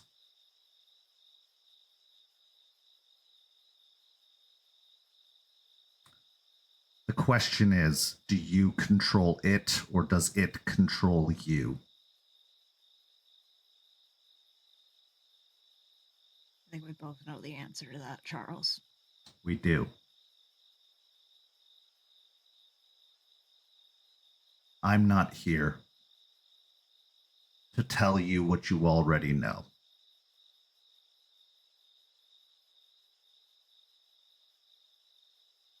I'm here to tell you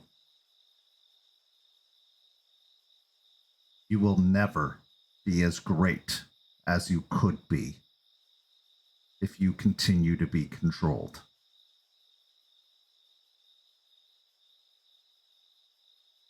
But you have to choose that. Your pack cannot choose it for you. Your elders cannot choose it for you. And as long as you have something that can be taken away from you and make you vulnerable, you will be a liability to yourself and everyone around you. I know.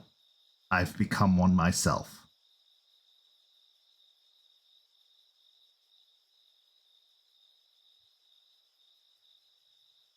She's staring down at the ground, just visibly glaring at it.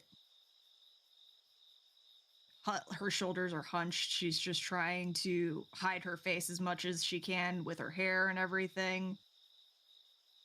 Not enjoying the lecture one bit, but still hearing it and taking it in. She'll clear her throat and just look around the field. I will leave it So- with this, and we will move on, for there's much to be done, and we can't dwell on this more. Love yourself enough to let others love you and take care of you.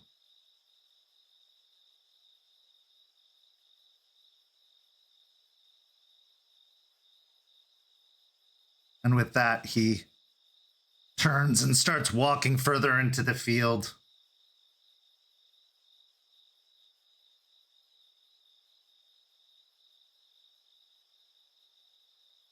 She'll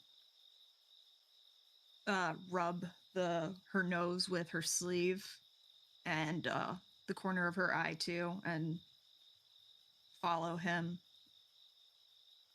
silently as she activates her penumbral senses and just casually asks, So where's the main hive so I can check it out? He just continues walking forward as you fall into step behind him. Eventually, you reach a point in the field where it looks like a lot of the higher grown grass has been cleared out. You also see several burnt sections of grass, different patches throughout the field in this small, probably 100-yard radius from the point that you reach. With your penumbral senses active, looking to the other side, the damage on this side is minimal compared to the damage on the other side. The ground itself, especially at the center, is rotten. Fortunately, it looks like the rot has ceased its spread. It doesn't look like it's continuing to grow outwards or spread outwards, but the ground beneath your feet is brown and black and pitted. You can see holes in the ground where clearly creatures had been dug up or emerged, leaving patches of dirt behind. You also see piles of ash, as well as occasionally burnt bones within piles of the ash, broken bits of bone.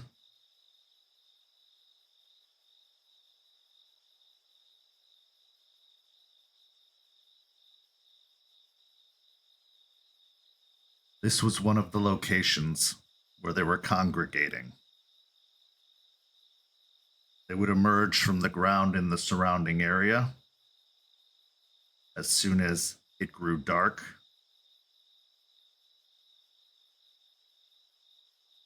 Occasionally, they would venture towards civilization.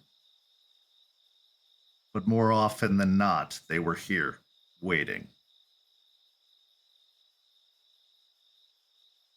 The corruption seems to stop once they're taken out, but there's a lot of ash and bone.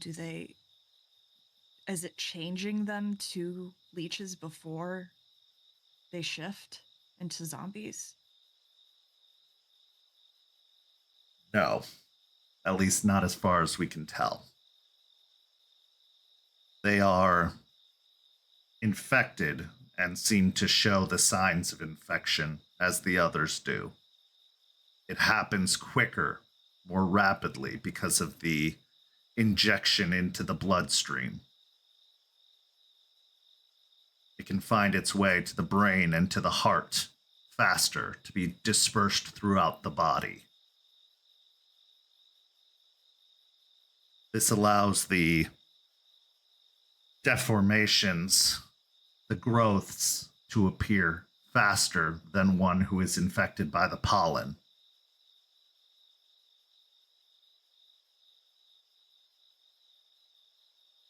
She's studying all of the surroundings carefully, trying to commit it to memory.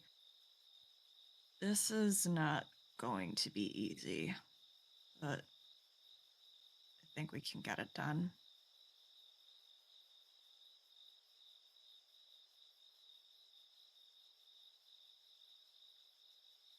Hopefully the wild spirits can fix all this. I believe it will recover in time as long as further inflammation and infection does not occur.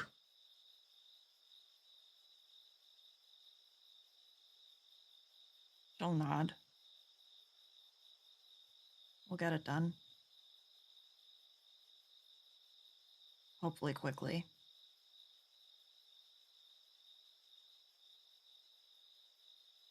I would rather you do it right than do it expeditiously.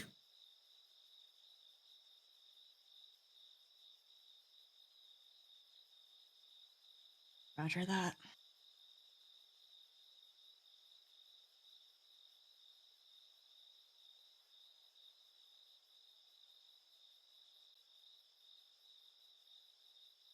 You are worthy of greatness. Gaia chose you for a reason.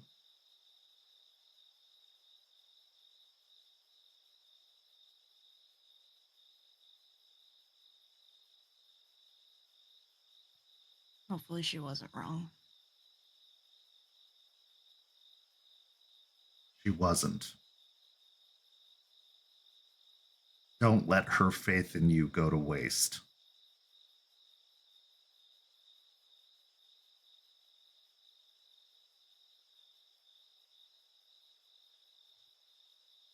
Try not to.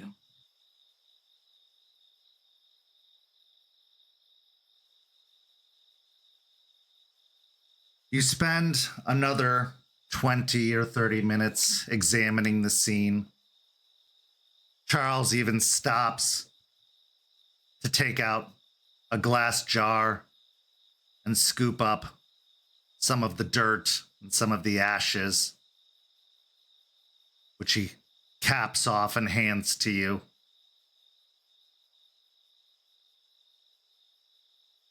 He then begins walking back towards the car. What's going through your mind after this conversation with Charles and your inspection of one of the hive sites? When it comes to the hive sites, she's a little apprehensive at the idea of as many zombies as there have been. And it sounds like this one was a smaller site. So she's a little worried about them handling it just a bit. They'll have to figure out how to coordinate really well before going into this as a pack.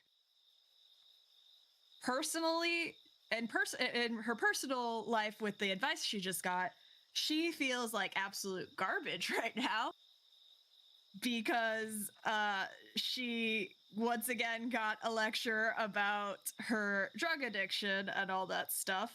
And those always make her feel extremely uncomfortable because it makes her have to really look at herself and have to face the stuff that she willingly avoids thinking about, the stuff that she doesn't want to think about.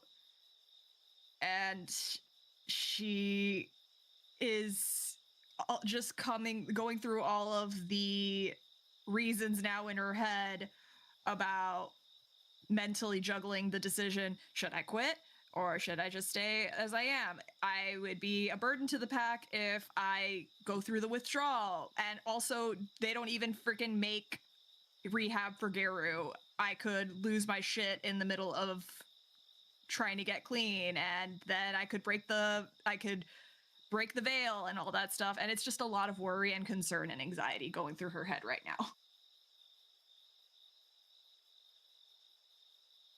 As you nervously climb back into the car and begin the drive back home, we transition now to our final scene of the first half of tonight's story. We now find ourselves at a house in a neighborhood further away from the place the pack calls home. It's not an unfamiliar house. It's the house secretly belonging to Raymond Gorn, although he is not the only occupant. Raymond, in your time away, it doesn't appear much has changed as your truck pulls into the driveway. Looking over the exterior of the house, you can't help but see all of the repairs that are still left to do. More things to add to the checklist, the ever-growing checklist of leadership and responsibility. Your best friend, Jordan, a man who you told your pack you lost, awaits within. What's going through your mind as you prepare to enter into the house that you've been avoiding, or at least haven't been able to visit for quite some time?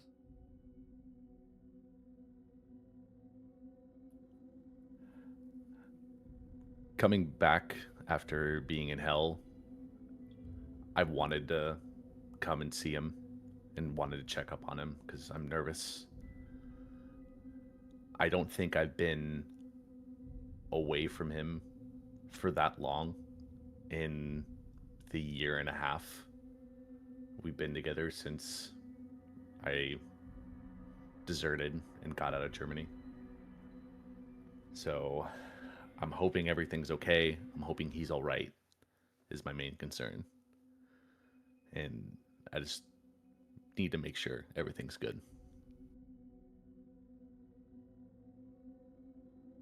You take a steadying breath as you approach the front door, inserting the key, turning the lock. As you open the door to go inside, everything is dark, except for the ambient light coming from the sitting room, where you have often had conversations with Jordan before. At first, it is startlingly silent, which is extremely off-putting. But after a moment or so, you hear the noise that often sends chills down your spine and causes knots of guilt and regret in your gut.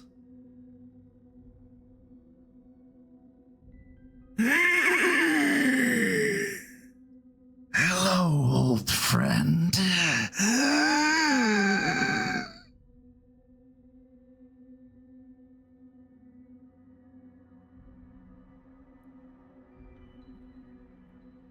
Hearing the wheezing takes me a second to get used to it again, but it creates that knot, but I also feel a little sense of relief because I didn't see him at first, so I was a little scared, but knowing he's still here is a little bit of a comfort.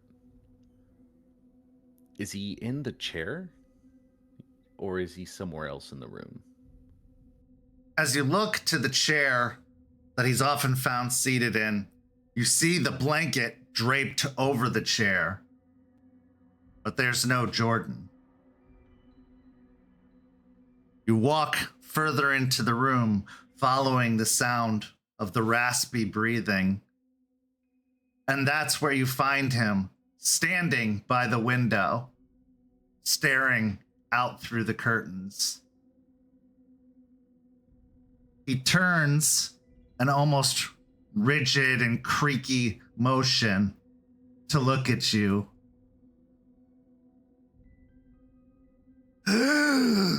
How was your trip?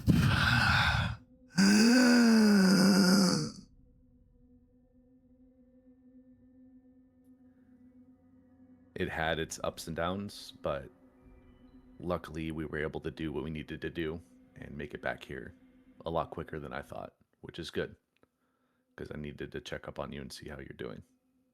I brought some more food. I brought some sandwiches. Hopefully that's a little bit more clean than the last few meals I brought you. Oh, don't worry. I've been taking care of myself in your absence. But I could always use a snack.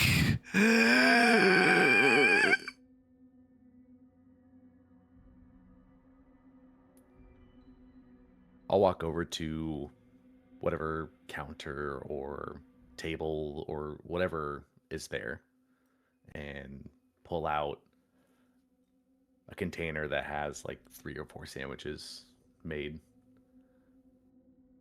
Roll me a wits and awareness. What rage am I at? I would say based off of the slight anxiety of the situation, we can go with a rage too. And is this site based? No.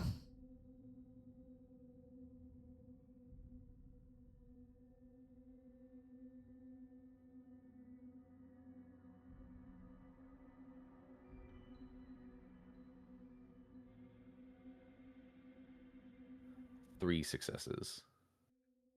As you're unpacking the food, a smell hits your nostrils.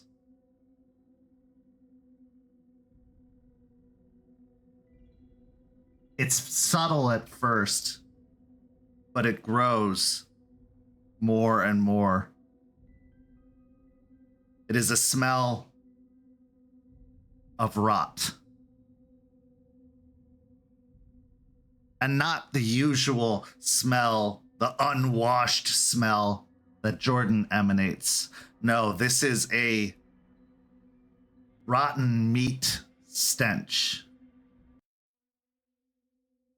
Following the source of the smell with your eyes, you look towards a closet in the hallway leading towards the front door.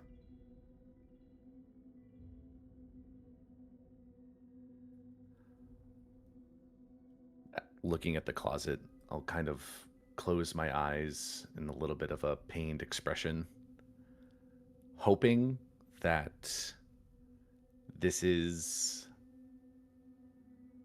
rodents or something else, because I know that's what I found before: bones around his chair and other remnants of small things. So I will very cautiously walk towards the closet. As you reach the closet door, your hand nervously reaching out for the handle,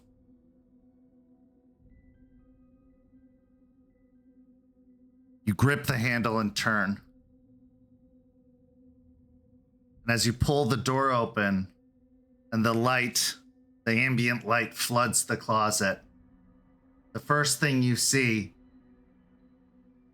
are shoes attached to legs.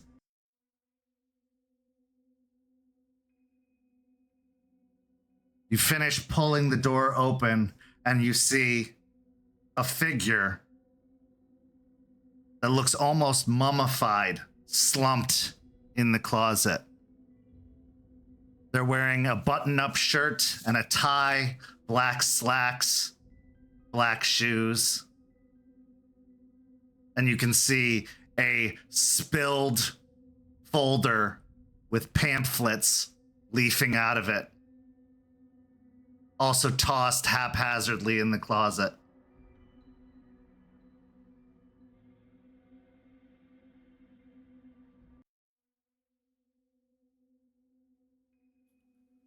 Staring at this mummified corpse and taking it in for what I found, I'll kind of turn to Jordan very quietly, say, Jordan, why did you do this? They came knocking. They wouldn't go away. They wanted to show me the light. So I showed them the light.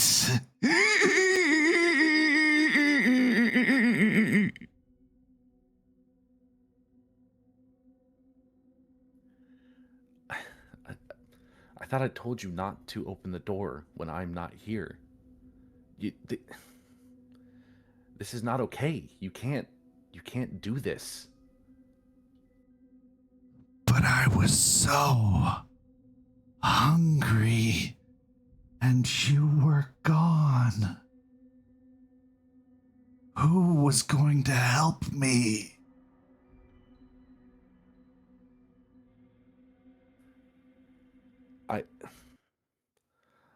You knew I was coming back, and if you would have held out for just a couple more days, I would have been able to help you. I was so hungry. You were gone so long. I made sure to leave food for you before I left. I made sure that you had something. This was not something that you needed to do.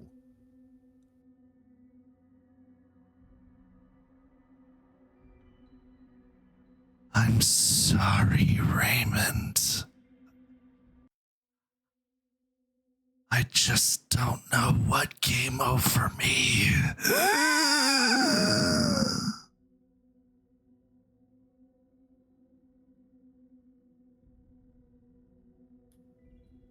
Seeing him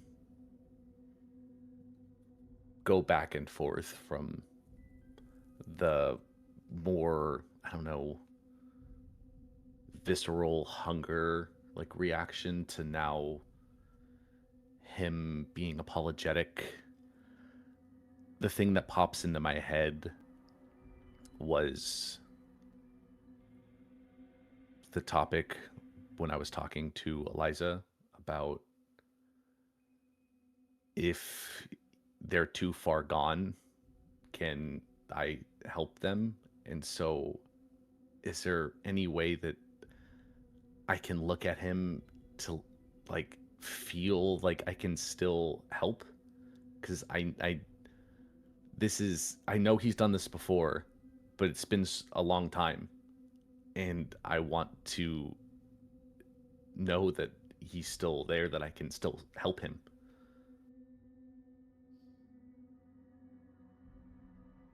Roll me a wits and insight.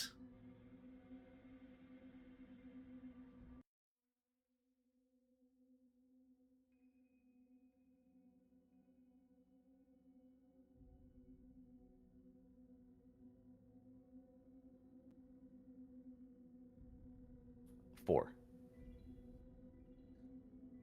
As you're looking towards Jordan, trying to see if there's anything left within that hollow frame, those sunken cheeks, those empty, dull eyes.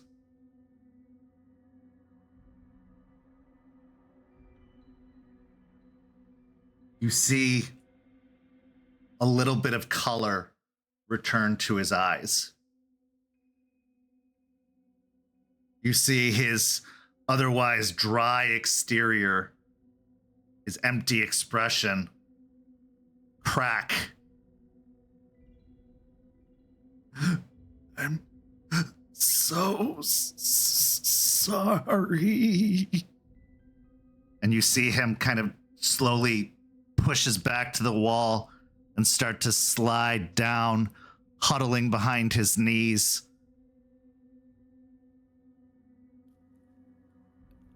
When he falls back against the wall, I'm gonna not even close the door of the closet. I'm gonna run over and grab his hands and get down on my knee. It's okay. It's okay, Jordan. I will help you. I'm close. I've learned from someone that I can perform something. I can have someone else perform something that will help you get better, that will help you be yourself again. You don't have to do this for that much longer. You don't have to suffer. I can help you, please. Trust me. Looking to your clutched hands, his eyes slowly trace up until they meet yours. And there's a very kind of confused and bewildered look in his eye. Where are we?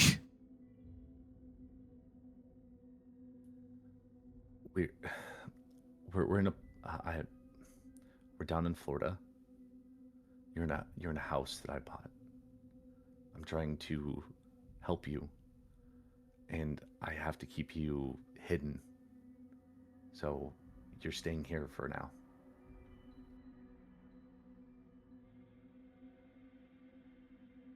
It's so empty.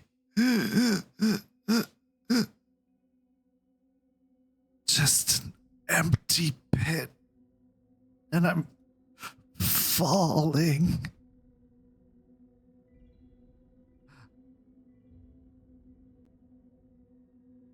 I'm falling, Raymond.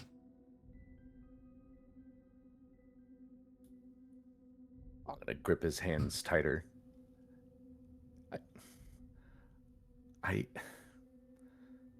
don't know what you're feeling right now. I know this is tough. I know this is probably the most difficult thing that you've ever had to go through. But please, like, trust me that I'm helping you. I'm there.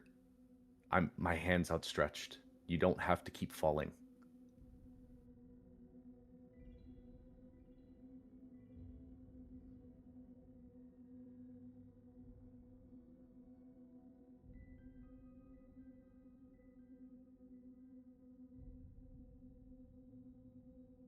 Let me go.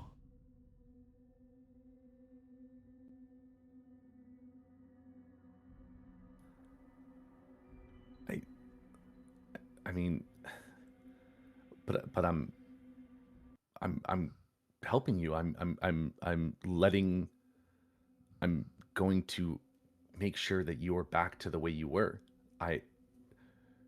You won't have to suffer anymore, Jordan. Who Just a little bit more was time. that?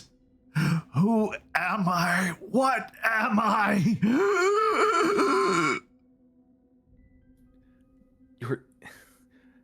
I don't truly know what it is, but you're still you.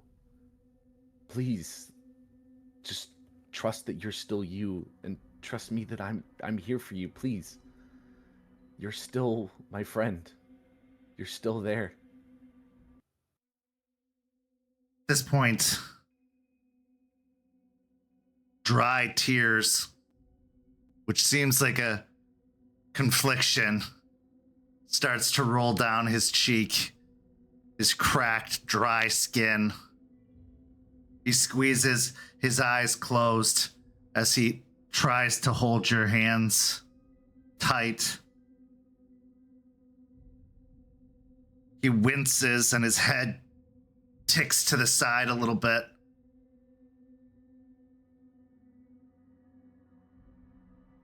You'll help me.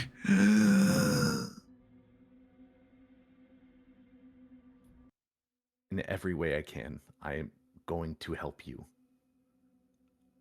I will do everything I can.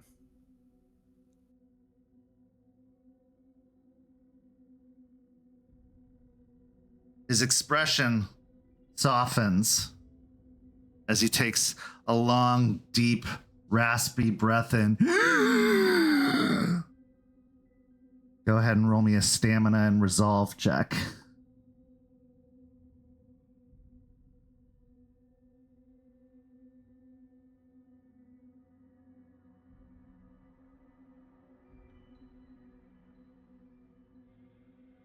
Three successes. Okay.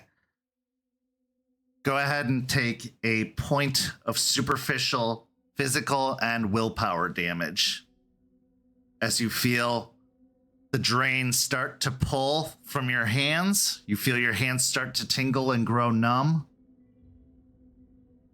But with that feeling, you're able to, if you want, break away without losing any more.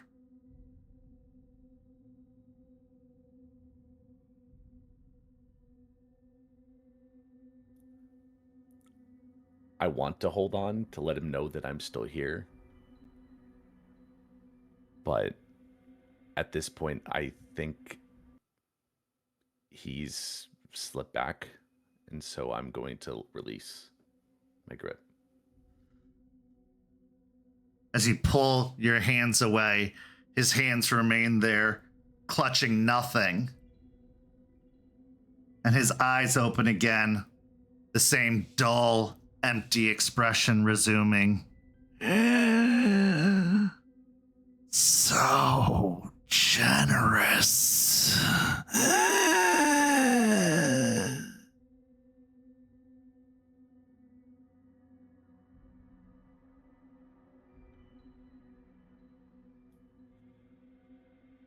I know that that helps you, but I also don't know if it hurts you. And I need to... I need to keep you...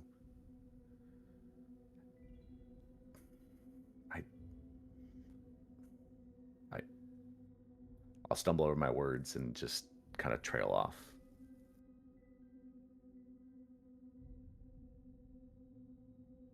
They're coming. Can you feel it, Raymond? Can you feel them?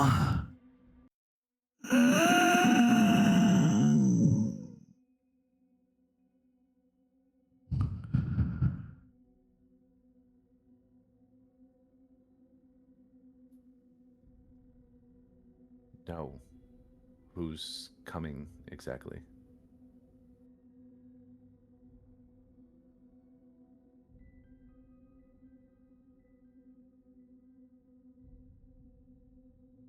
Snap.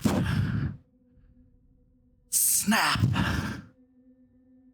Snap. She drives them on. Crack. Snap.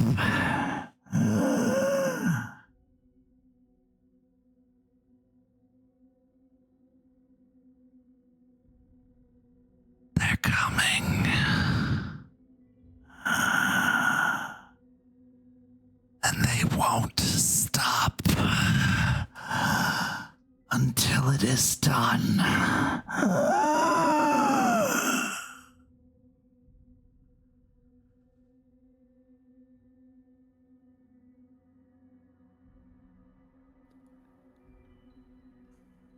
I'll just listen and take in what he just said, because I don't fully understand at this moment what he's meaning, what this means. So after kneeling for a little bit longer there, I'll stand up and kind of take a few steps back and glance at the closet door and back at Jordan.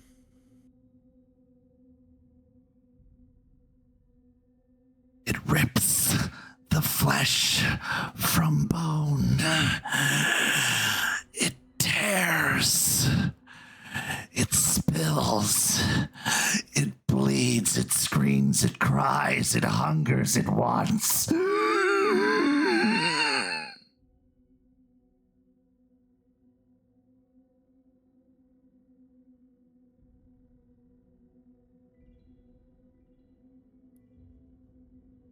I don't understand what cries, what hungers. What are you talking about, Jordan?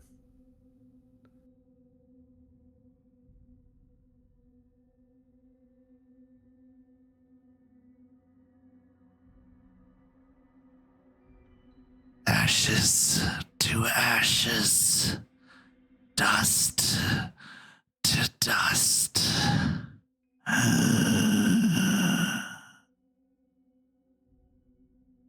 They're coming.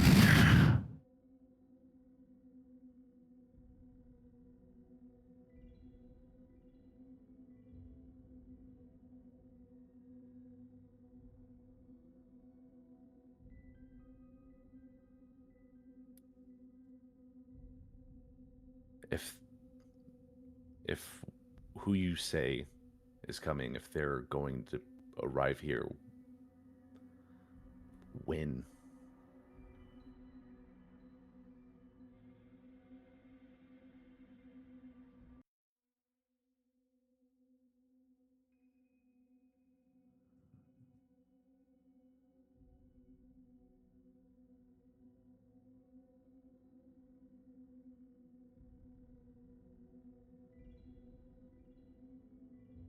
When Humpty Dumpty falls off the wall. Because because all of the king's horses and all of the king's men can't put the kingdom together again.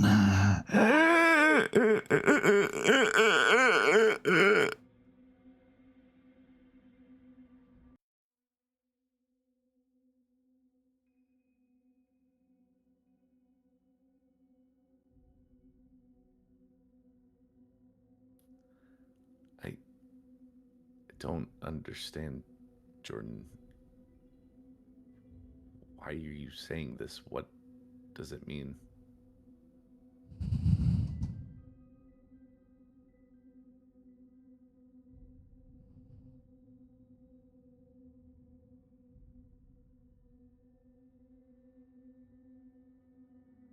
Hell has emptied, and all the demons are here.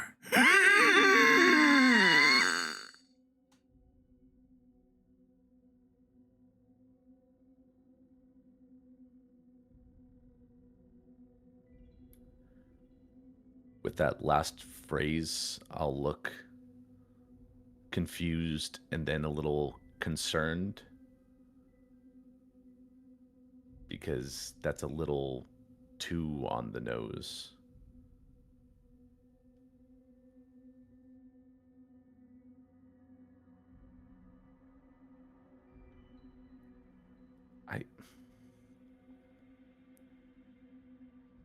Okay. Jordan pushes himself up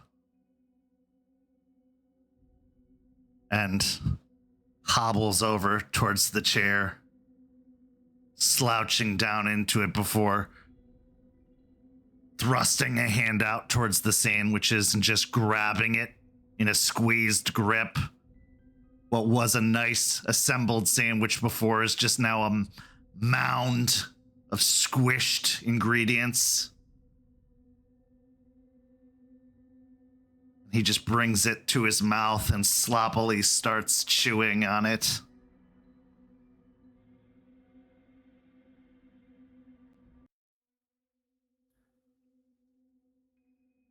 As he's eating, and I'm mulling over the words that he said and trying to figure out what he meant, but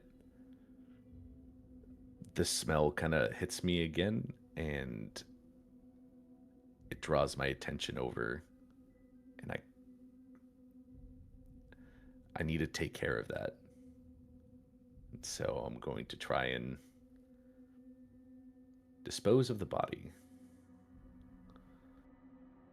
You go into the closet again, and you reach down to grab the body to start to pull it out of the closet. And as your hands grab the torso, suddenly they reach out and grab your arm. Help me! Help me! Their grip is very weak, very frail, but they are clawing at your arms. You see their eyes have sprung open, and their eyes are yellowed. Their teeth are brown and stained and as if they're rotting out of their head. Their hair has mostly fallen out, but there are a few patches and strands still clinging to the scalp.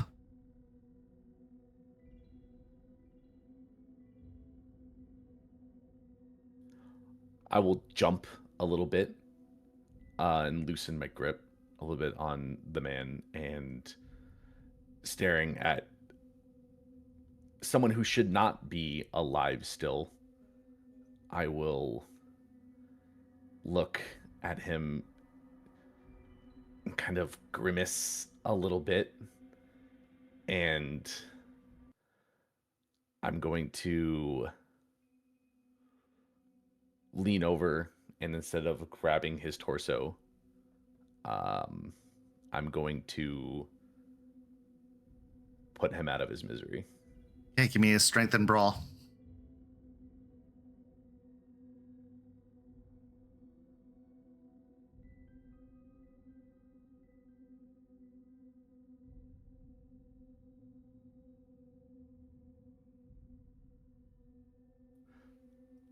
That's a brutal.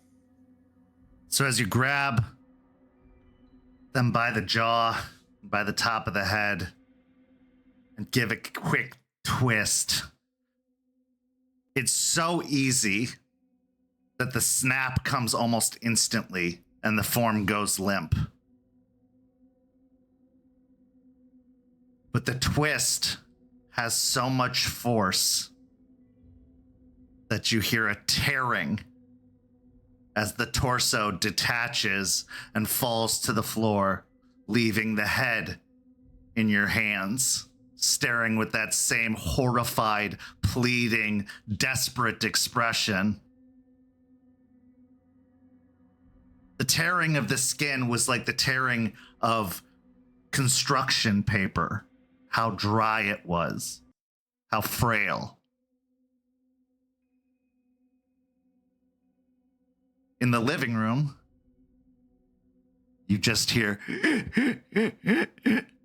I was saving that.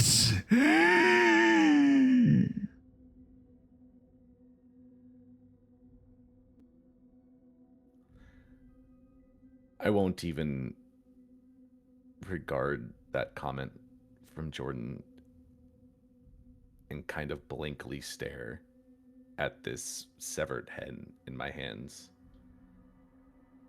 and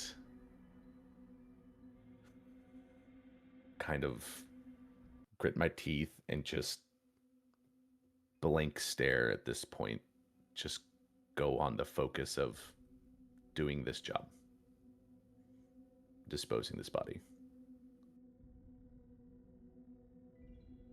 Take the body out to the backyard and you dig.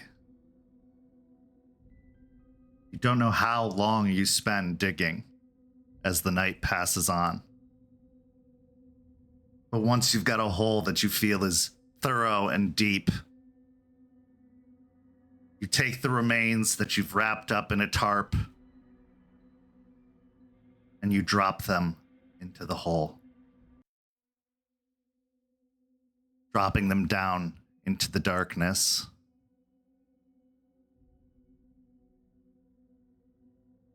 You then grab the shovel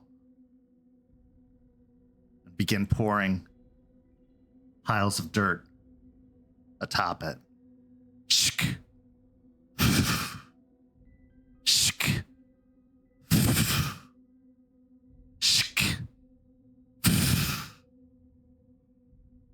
Even after the body is buried, even as you go to leave the house, the early morning hours causing the sun to illuminate the scene of the crime, in your head, you can't help but continue to hear shk, shk, shk. And this is where we go to break. We'll be back in just a few minutes with the second half of tonight's story.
we return from break, we find the pack assembled at the cairn.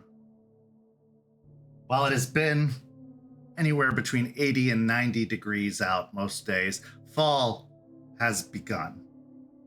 There's a light breeze in the air. The storm season is upon us. Hurricanes threaten the east coast of Florida, and there is supposed to be storms headed this way soon. But for now, everything is calm. Everything is still. The cairn, ever since its opening, has been temperate despite the heat outside of its borders. Something about the spiritual energies that shift through the cairn make it a lot more accessible to the guru that dwell within. So meetings here, while it would seem off-putting to be out in the Florida sun, are a little bit more bearable.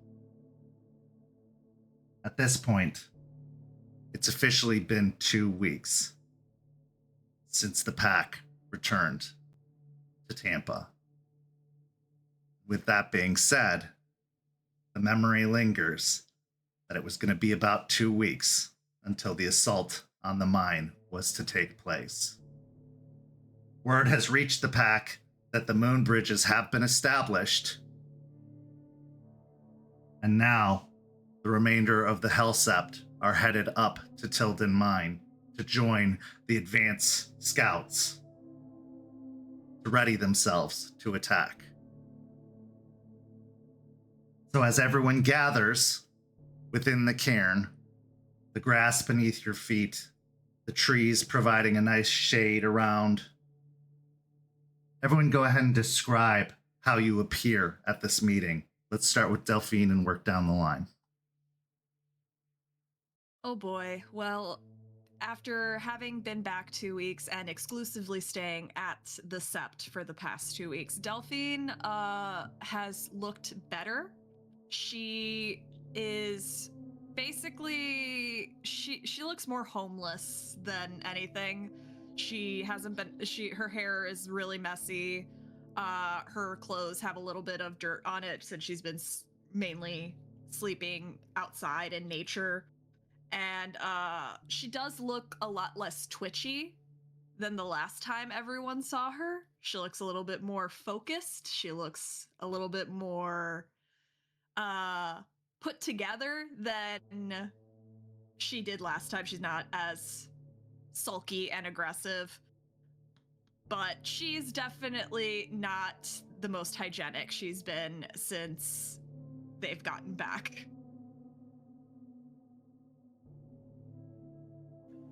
Forge is looking pretty decent for himself.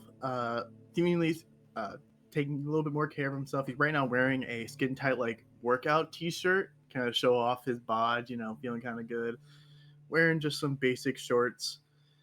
He is trying to hide the stress he's feeling and the pain by just trying to be, showing more confident, more like I'm a tough guy kind of persona. So he's holding his head up high, looking around with a cocky grin, just being his standard self.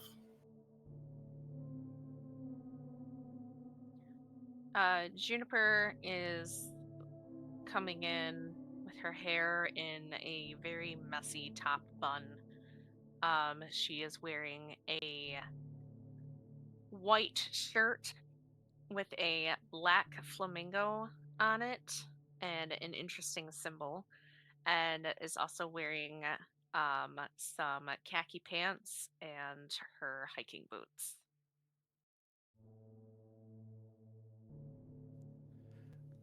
Ray is wearing his normal getup.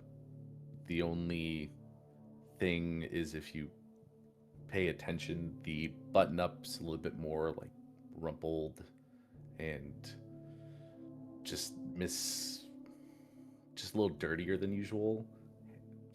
A little bit of like dark circles under his eyes.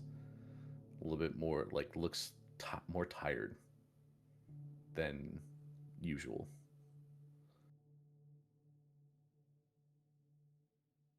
So as everyone has gathered together, some of you arrived together, Juniper, Forged, Raymond.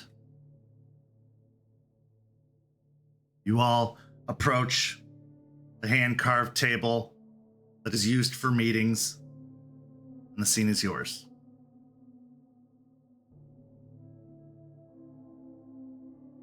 All right, who brought the drinks? Someone brought drinks, right? It's hot as hell out here. I go to hand forge a bottle of water that I brought with me. I grab it, but look slightly disappointed. I look up at you, look down. Just water? Just water, man. It's really hot outside. You gotta make sure to stay hydrated. All right. I go to sit down at the table.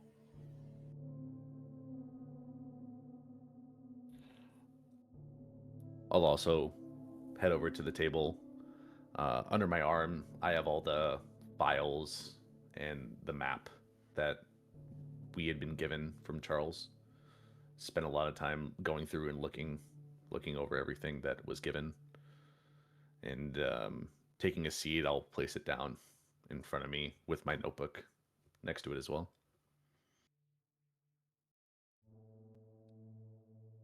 I went out and I checked out one of the hives that Charles cleared out with him. And she slides over some notes that she took describing how it all looked, both in our plane and then in the Umbra. And she made copies for everyone to look over. I think that Charles might be right that it might be safer to come in Umbral side if we do try to attack, though I don't doubt there might be some Banes to deal with. Because the area was pretty corrupted on the spiritual side of things, but it seems to have stopped as soon as everything was gone and destroyed.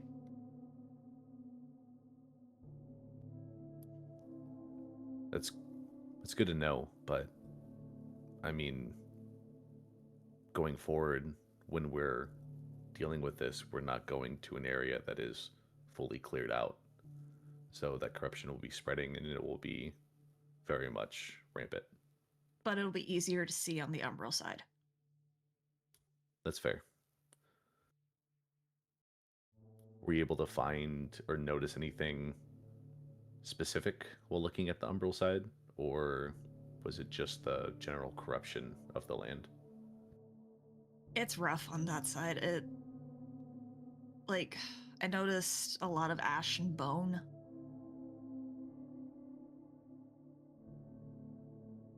And for a minute I thought that they were it was turning them into vampires before they turned to zombies, but Charles doesn't seem to think that that's the case, so I have zero clue as to why it's, I don't know, maybe they're burning.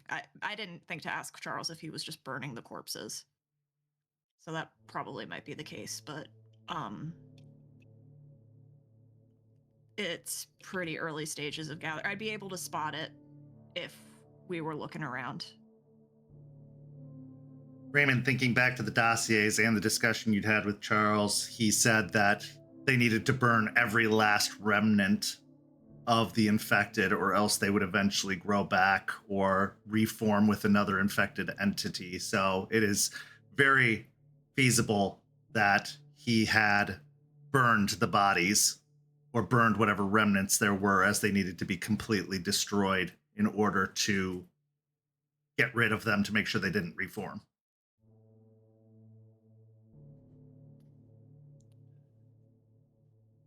Yeah. I had a conversation with Charles a few days ago, and while we were going over the paperwork and the dossier, and he did mention that they burned everything, making sure that the spores didn't spread. So the ash and bone makes sense for what you saw.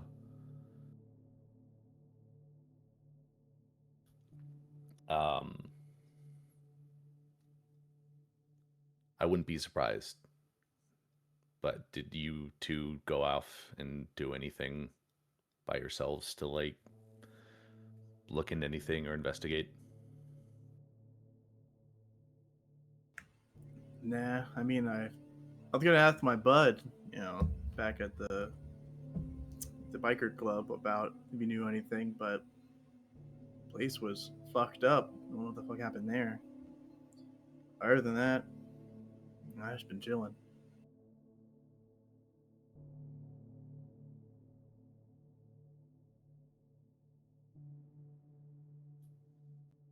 Juniper, did you go out and do anything?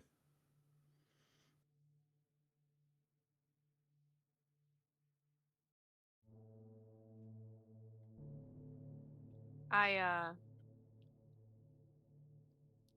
I haven't been able to do a lot of research related to our mission that we've been given, but I have been doing a lot of work just of a personal nature. That's fair. I just know last time we were planning a mission and going forward, some of us went off and did our own thing, so wouldn't have been surprised. But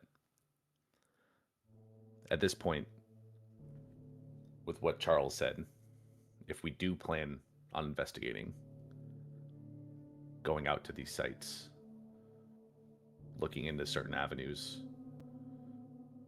we need to do it as pairs or bigger or as a whole group.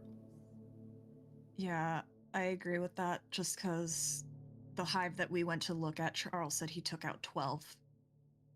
I don't think that that's something that any of us should go at solo. I could probably take on maybe not 12, but 10, 8. I give Forged a look, but I don't say anything. Instead, I look at the others. I can tell you from experience that going out alone is ill-advised, and no one can take that many on by themselves.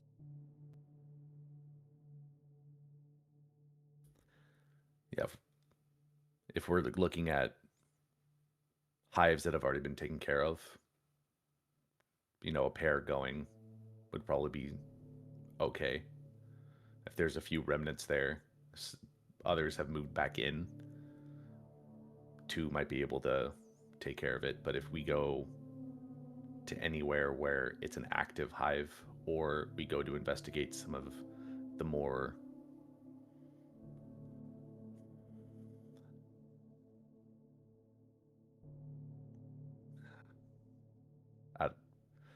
the areas that have the missing persons reports, then we should probably go as a whole group because we don't know what's there.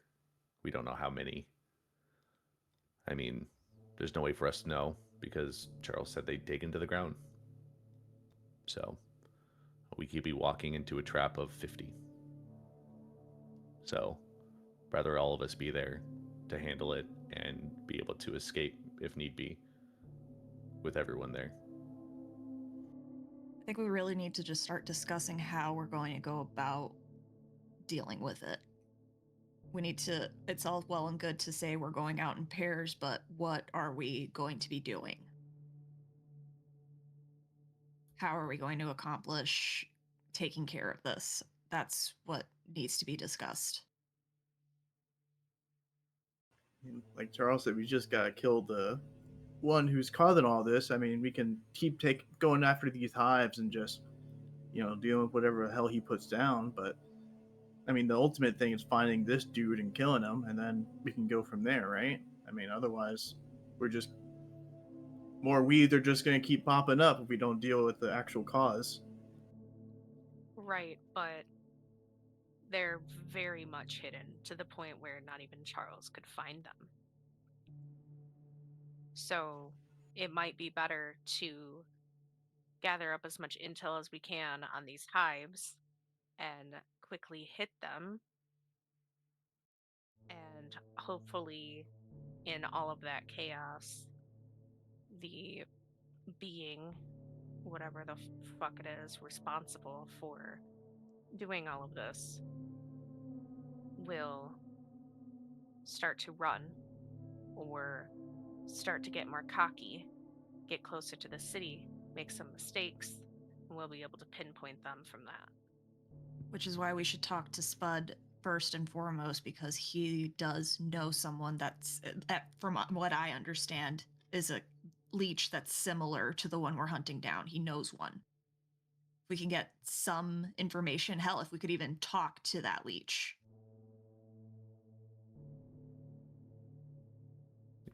We'll My just have to face trust that. crunches up. Well, you'll just have to trust that Juniper won't, try and slash both of them in pieces. Well, Spud has been, as Charles said, Spud's an ally, and I don't think we should be destroying his friends and potentially pissing him off. We've gotten leave to speak to Spud about this stuff. My scrunched up face turns into a deeper frown, but I don't argue.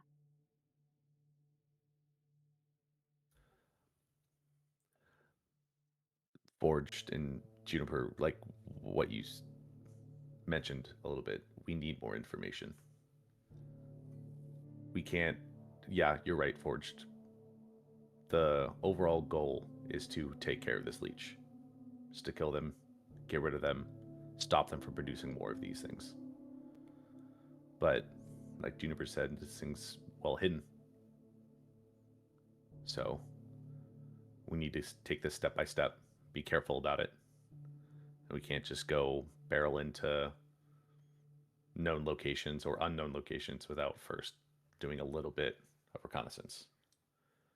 But speaking of that, to an extent, going over this dossier and the map, I was able to form a connection to these killings. It's small, but when Charles mentioned before, they weren't able to find any real connection with these missing persons. But I was able to find out that most of these missing persons are related to animals. They're farmers, pet owners, vet techs. A couple of them even work at a big box pet store. So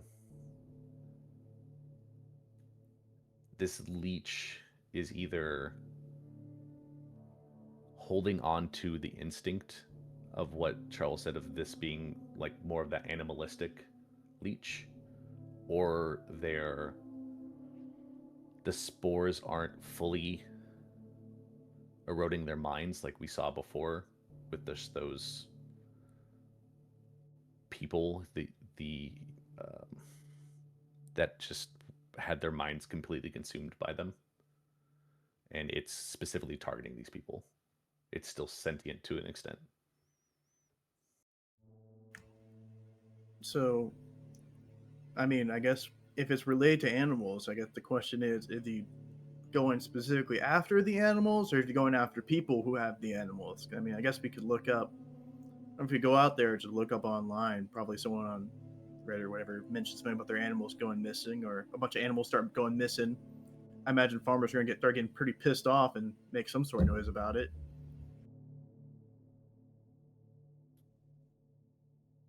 I think it might be more the latter, about them going after the people that have these animals, more or less so than targeting the animals themselves.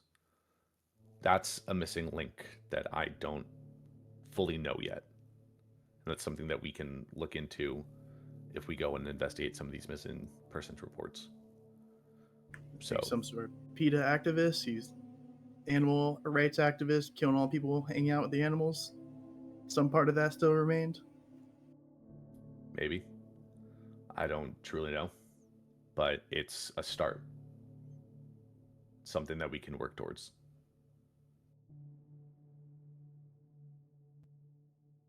How we're gonna work towards that? What's the the plan there? We're gonna all turn to the wolves, start running around, or are we gonna talk to anyone with an animal?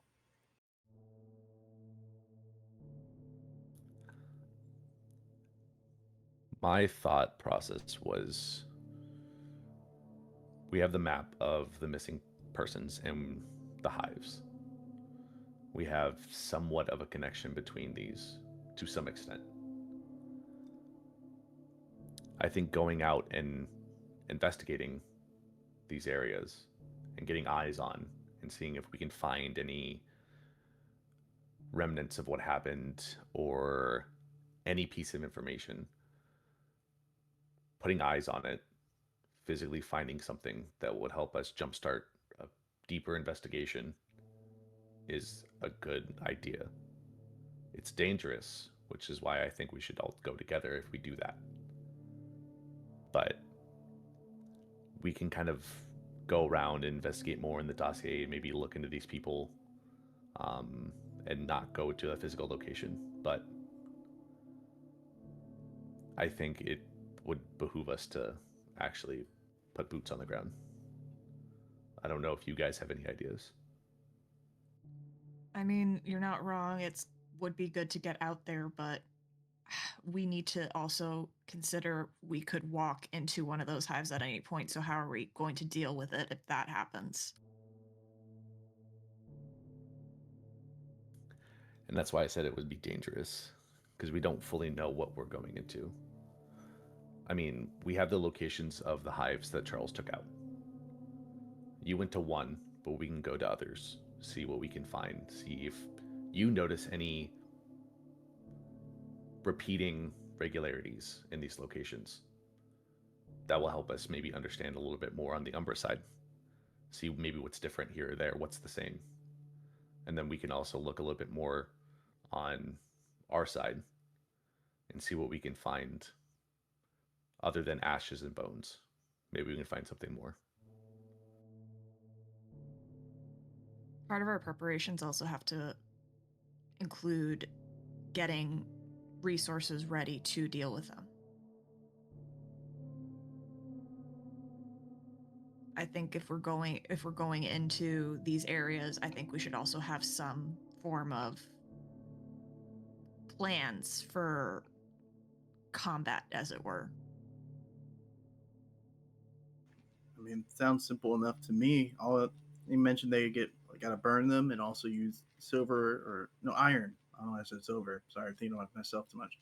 The iron weapon. I mean, Juniper can hold an axe. Give Juniper one of those iron weapons to hold on to just in case we come across the motherfucker.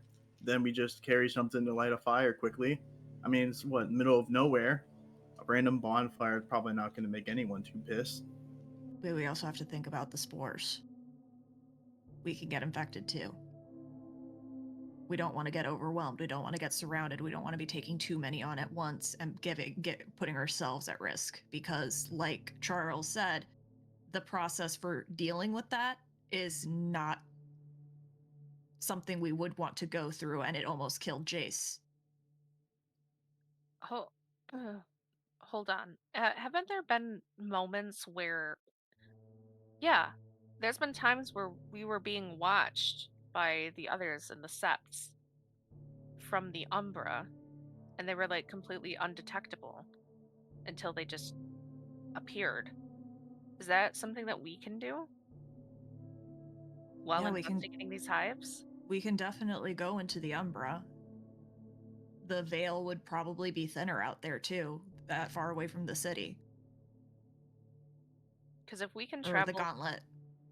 yeah, if we can travel through the Umbra, we'll be able to investigate and not be noticed. And if we are noticed, then it's a good chance it's whoever's doing all of this shit. Like I said though, going through the Umbra does have its own risks. There are banes. There are spirits that aren't as probably nice as the ones that we've encountered. Not every spirit's gonna be like Star, or like Ember, or even like Alara.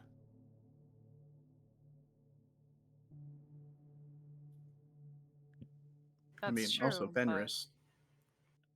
well, I mean, Fenris shows up whether or not we're in the Umbra. Do we really want Fenris showing up while we're in the middle of trying to do something serious? He's gonna show up if he was gonna show up, he's gonna show up regardless of where we're at.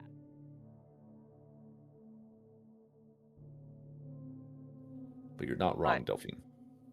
I was just about to say that.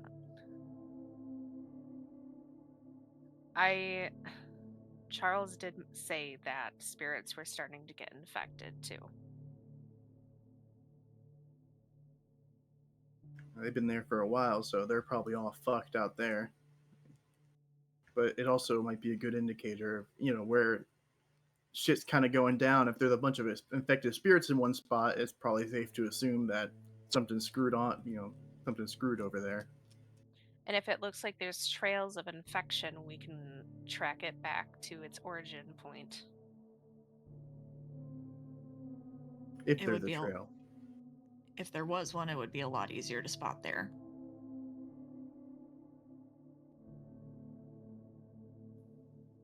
In that vein, like you said, if we do this, and we do need to be prepared, this is just the beginnings of plans. If we plan on going through the Umbra, and that's our main way of investigating, is just going into the Umbra, then we can talk to Eliza, see if she has anything that will help us deal with these Banes if we run across them. If we go onto our side and investigate the physical world, maybe Charles will be able to give us a few extra weapons, so we'll be a little bit more stocked up. Didn't you say you only had like one to give us? One iron weapon he was going to spare us? I'm not talking about iron weapons. I'm talking about regular weapons. Because the iron weapon is specifically, he mentioned that it's a one-time use. We could also just make some Molotov cocktails. God knows there's enough beer bottles in the house. Yeah. And fire cleanses everything, as well as destroys it. So Even us, though, that's the problem. I don't. Well, you're not I supposed mean, I to trust. throw it on yourself. Yeah, but I think I trust half of us to throw a Molotov cocktail. I don't know about some of us here in our aim. I'm not gonna throw a Molotov cocktail. That leaves one of them out. Who was the other person here? There's just a wide smile on Forge's face as he does not say anything. Mm-hmm. Anyway. I think we need to get an order of operations, though. Preparations for what we need to do before we even go out there. Things that we need to accomplish while we're out there. Resources we need to gather. We need a shopping list. Okay. All right. Well, let's start from the beginning. First things first. Before we go out and investigate the hives, we should probably look a bit deeper into missing persons and everything. Possibly check out the local shelters, see if there's been an influx of missing pets or anything. Even help wanted ads for local vet offices, things like that. That way we can get a trail. After that, or at the same time, probably ask Charles what supplies we can get, what weapons they can spare, things like that. It would probably also be a good idea to have some combat training sessions with Charles. That way we can prepare ourselves for how these things fight in the hives, since he has a lot of experience with them. We're gonna end up on another fucking boat by the end of this, man. But this time, it'll be a boat that we placed ourselves. Charles wouldn't have shoved us in there. I also think we didn't do too bad on the boat. I mean, no, not all of us did bad. All right, so shopping list, looking into missing persons and missing pets and wanted ads in vet clinics, animal shelters, what have you. She'll look at to Ray. Did you want to come with me to speak to Spud? I haven't met him yet. I would honestly like to see what he's like and any useful information he might have. Having multiple ears hear what he has to say would be useful to help distribute the information. He might be cagey about us asking specifically for leech information, but I think if we let him know that it's to take out something that could potentially harm him, might loosen it up a little bit. Wait, can I go too? You want to see Spud again? Oh, I just want to know, like, if we're gonna talk about like, leech information, I want to know it too, and also like the wheat that he gave Rory last time was pretty fucking great. So if he can get some more, that'd be also awesome. It's a family recipe. Oh, even more important that I go then, because otherwise I can't get anywhere else. Well, clearly we have our priorities straight here. I'm thinking about what pack morale. That's the word I'm looking for. I'm thinking about how to keep our spirits up. Elijah does it all the time, but when I want to get engaged in that, everyone gets a little upset. Why don't you partake in the sets supply then, and not maybe not a leech's? Let's try and stay clear of the leech's family recipe goods. I mean, have you tried it? It's pretty good. Don't get me wrong, Eliza can grow some good shit, but that's I've had something like that before. It's not right. It is not natural. It literally is natural. Bomb weed aside, I think me and Delphine have it covered. Because I need you to be with Juniper if any investigation happens. If any. So if there's not, I'm good to go. Forged. Remember, we're doing this all in pairs. It's if you come with us and something happens, even if whatever we're doing is not dangerous, we still need to stay in pairs. Ideally, it would be smart too if the pairs had someone who can see into the Umbra. 2 of us can do that. Though I do gotta say, I don't want a repeat of what happened last time you 2 were together. Do you understand? So it sounds like I should be with Delphine and you should be with Juniper. Charles said I can't go talk to Spud without the pack leader. Oh, come on. Okay, this is just getting unfair. Fine. Not unfair. Trust me, I know. Whatever. Look. Fine. Can we stop talking like I'm not standing right here? Oh, Juniper, you decided to show up. Forged. All right. Forged. Yeah, I really think we should have a pack training. Have a pack training with Charles. Okay. No, I agree. I'm really feeling that right now. Real quick. Forged. She doesn't like it when you're an asshole. Juniper. He doesn't like it when he's bossed around. I haven't even been doing anything like that. I know, but you guys have to learn how to communicate with each other. You have to learn how each other works. Read the instruction manual on each other, as it were. Establish boundaries. Tell each other what you like, what you don't like. You've been talking to Artie lately, haven't you? No, I've just been gathering basic information. I know you don't like you don't like people acting superior to you. and you don't like people being assholes to you. Okay, well, I will say that people acting superior to others and being bossed around are a little bit different things. So, is it like both of them or one or the other? Like what? Just so I know. I just want to make sure. That's for you two to figure out. Fucking talk to each other. And guess what? This will be a Without perfect fighting each time. other. Yep, this will be a perfect time for you guys to talk to each other. Because you two are going to be a pair. While me and Delphine are going to talk to Spud. If I do this, if I can go on a mission with Juniper here and not get into a fight, will you guys bring back that booth? That what? Yes, I'll bring you back a bag of weed. But if you do get into a fight, No I'm weed. throwing that into a fire. We're giving it And straight you'll be to nowhere Ember. near it. Ember, wait, can Ember even get high? Oh, actually, I have Doesn't to try matter. that. Okay.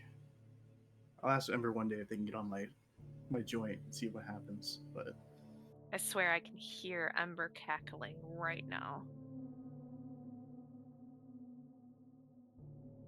all right, if you promise that, then I can try my best and not get into a fight. Anyway. The equipment that any of you might think that you want or need. I mean, like you said, anything that creates fire. So Molotov cocktails isn't a bad idea. That's something quick and easy that we can make. Charles mentioned that road flares are also pretty efficient. So maybe we can go to a hardware store, or I don't know where we specifically buy road flares, but might be able to pick them up somewhere. You can usually get road flares in like emergency roadside kits.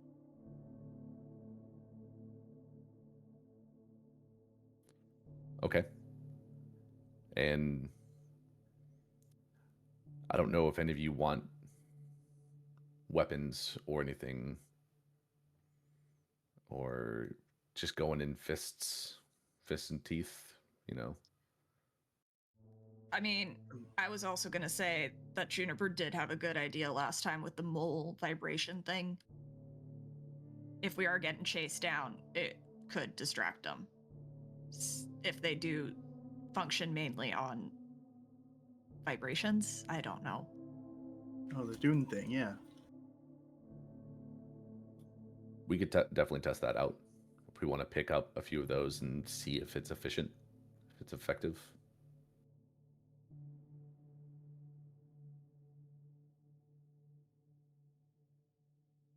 But weapon-wise, I mean, I can tear anything up with my hands. I can, grow claws. So I don't think I really need much. But up in Michigan, I was allowed to shoot a big-ass hunting rifle. That shit was cool as hell. If I can have one of those, that'd be really cool. I actually, that's the first time I really shot a gun, but shit, it was pretty fun. Something else we might want to consider too is we need to learn how Stakes was able to always keep her close. I don't think it's going to be beneficial to any of us to go into this and then potentially get pulled over by the cops butt-ass naked on the way back. I'm sure the cops have seen it before. It is Florida after all, but it would be pretty convenient. We're 30K in the hole, so we might want to not destroy all the clothing we have. Because clothes cost money. That's also fair. Very fair point. I already tried. Ray's clothes are too small for me anyway, so. But, I mean, I'm sure Eliza or one of them know what the hell that is. How the hell Dick's able to do that. Eliza for sure likely knows. I doubt that the SEP leadership is running around naked after shifting.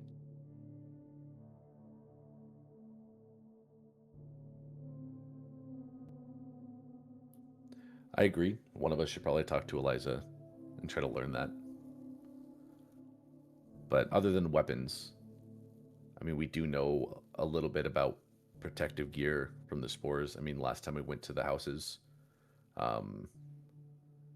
you know, we brought nose plugs, face masks. I mean, we know those types of things, they work, but we weren't really exposed too heavily to the spores over there, so I don't know how well it works and to what degree. But that's something that we can get to at least give us some sort of protection against these things.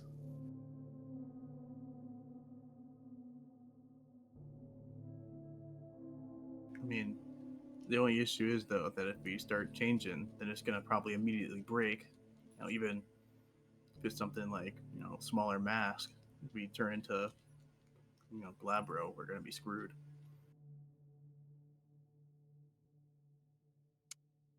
And start learning how to hold your breath.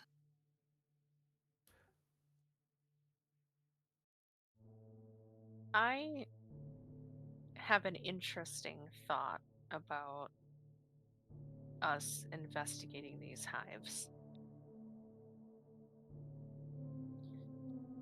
I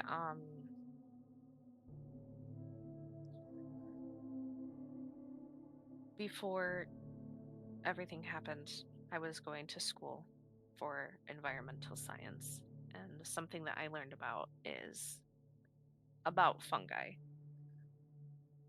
And a lot of how they communicate is actually through chemicals and pheromones for various reasons. Um, so, something that we could do to remain inconspicuous if we go to investigate, say, during the day, when they would probably most likely be underground, is we can cover ourselves in a type of scent, like a perfume almost, that would mimic the chemicals that fungi would commonly put off. And so we would be able to blend in, and they would think that, well, ideally, they would think that we were one of their own. And so we wouldn't raise any alarms. I say it's worth trying, but potentially on a smaller hive if we find one first. 100% agree. Definitely something that we can try. It's not a bad idea at all. I think even if it does work, that would be amazing to allow us to investigate a little bit more freely, still cautiously, but we can go to areas that we would maybe be a little bit more hesitant to go to. It might be something worth bringing up to Spud. I know that he does a lot of different things He is really into nerd shit, yeah. and Be might a be able to chemist. synthesize something. I did have, and she'll. Does Delphine still have the jar of dirt? Okay. She'll pull out the jar of dirt, because she's got a jar of dirt, and puts it on the table. I do have this from one of the hive sites. It's the dirt straight from there. Me and Ray could take it to Spud and see if Spud can do something with it. If he can synthesize something out of it, isolate it, whatever. We could take half of it to Spud and maybe give the other half to Eliza, see what she could figure out too. Because having two people try to crack this gives us more opportunities for success. So Yeah. Get the hippie approach and the nerd approach. Combine them together. I mean, she's growing some pretty gnarly shrooms, so she might know something.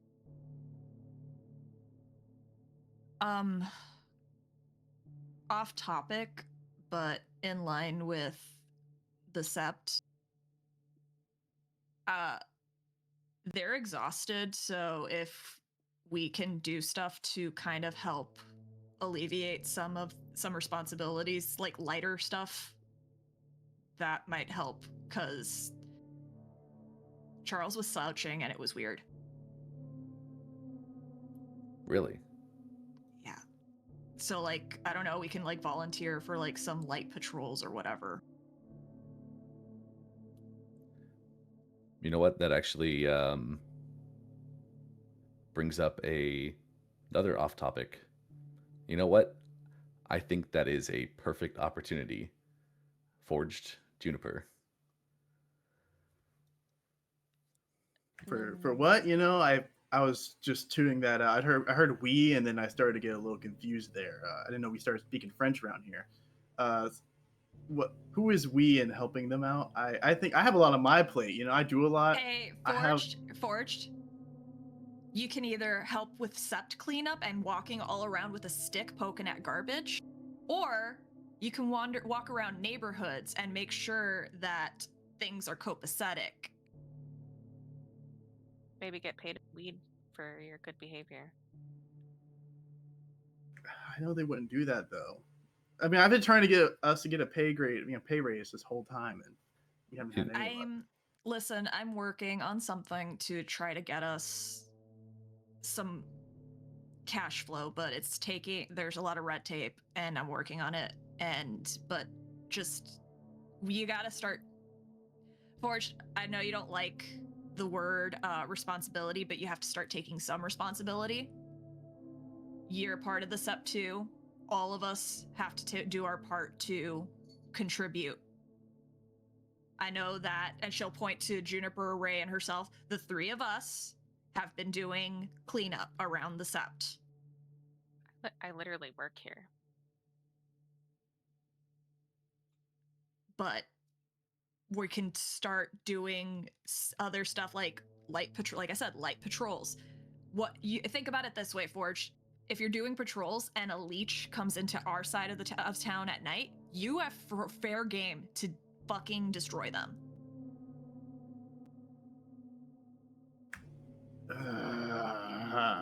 And that's just leeches. That's not even talking about whatever weird ass shit approaches us.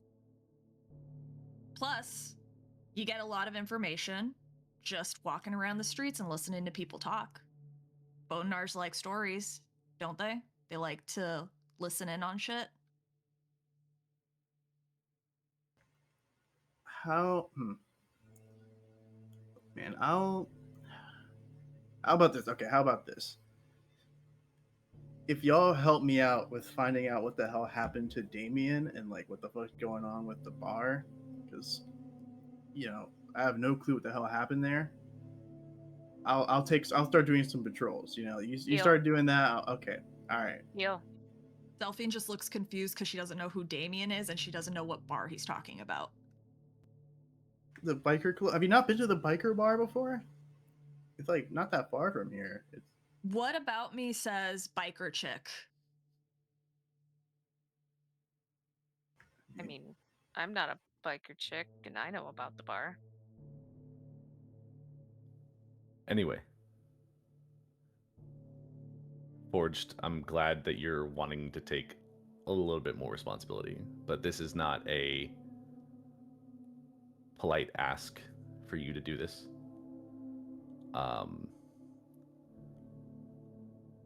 You and Juniper messed up in hell. We did succeed in our goal.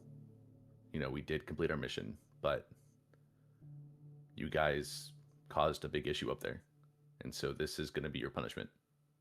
You're going to have to go, and I'm going to say specifically to Charles, and you're going to ask him what you can do to help.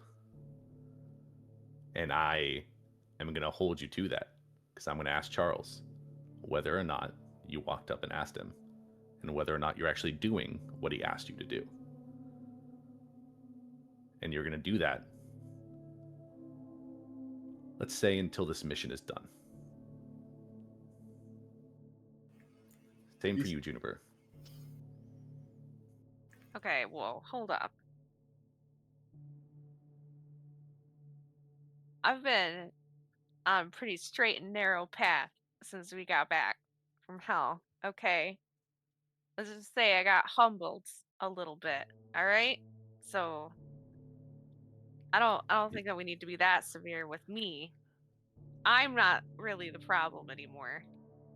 Well, you're not wrong. Since we've been back, you have been doing better, but there are two parties in a fight, and you and Forged were those two parties. So now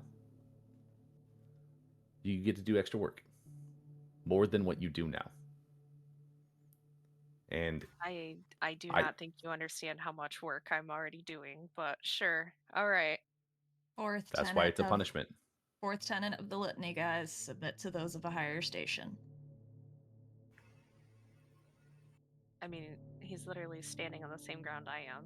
He's not stepping up on a box or anything. We're pretty equal right now. Pack leader said I'm to taller do than you. something. Pack leader said to do something. He ranks higher than us. You do it. Charles definitely ranks higher than us. He tells you to do something. You do it. Also, other than this time, when was the first time I ever gave you guys punishments? I haven't needed to. And honestly, this is probably not bad compared to what potentially could happen or could have happened as a punishment. Yeah, Charles could drown you. Yeah, but drowning is like a one and done thing. You know, you get drowned, you lose consciousness, you die a little bit, you come back, it's all good. See, I don't think Charles would make it a one-time thing. Mm-mm. I feel like if Charles was gonna drown any of us right now, or like if he was gonna drown any of us at all, it would have happened already. I think they call that growth. This, as like Forge was talking most of this time, and you know this conversation been going down. He's been relaxed and leaning back, laughing, cracking jokes. But like as Ray starts talking about this punishment, starts taking up this like leadership kind of position, Forge actually sits up, like leans forward, kind of stares Ray down. As it's not really any words, but it's just the vibe. It's the stare down going on as he's just sizing you up right now, trying to see if you'll back down, if you're gonna keep your position here. Roll me a manipulation and intimidate.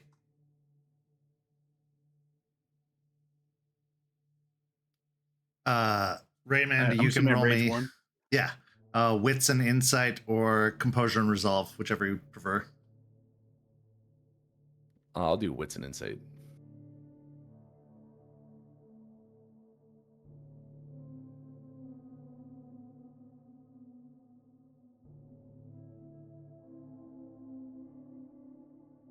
You're fucked, Ray. I got one success. You're so cooked. I got 2. So while he is So puffing sad. himself up with a lot of bravado, it seems like a lot of that is kind of just hot air.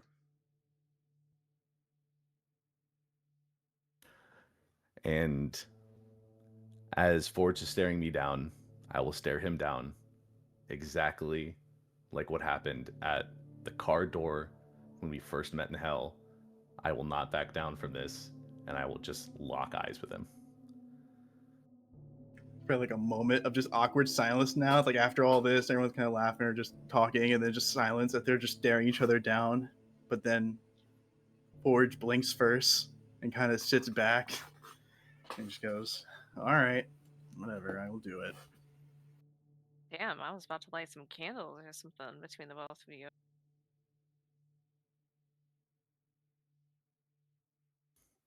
I didn't know you were. And I look over and I think about the deal I made, and I shut my mouth and I. Never mind. Moving on. All right. So, helping more with the sept. Shopping list. Assignments.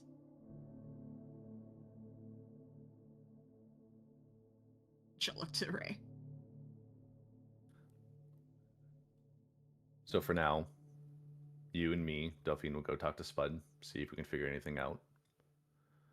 Juniper, Forged, if you want to go investigate or talk to Artie, see if he can find anything more or has anything more about missing persons.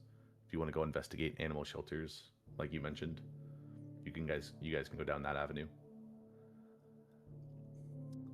When we go to actually investigate, once we're prepped and ready once we feel like we're good to go. We go to one of these abandoned hives or any other location. I think the main things that we need to look for is, I think it was mentioned earlier, some sort of trail. If we can find anything that might lead us back to the source, or just something that we can then track later, that would be good. If we can find,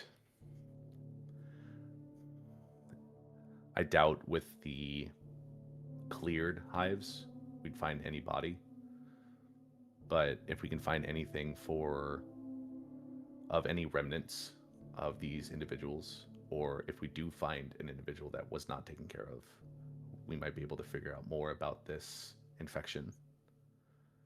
That's a little bit more dangerous, but that's something we can potentially aim for. On the umbral side, we can try to investigate more on the corruption and the erosion of the area. Maybe if we find an uncorrupted spirit over there, we can talk to them, find out more about what's happening over there on that side. Do you guys have anything else that you can think of? I have ties to an owl, a lesser owl spirit that I could potentially ask if they can go and spot and check the areas out a little bit on the umbral side, give us a place to start. I was saying, it seems like it's kind of beating a dead horse if we go to the abandoned hive.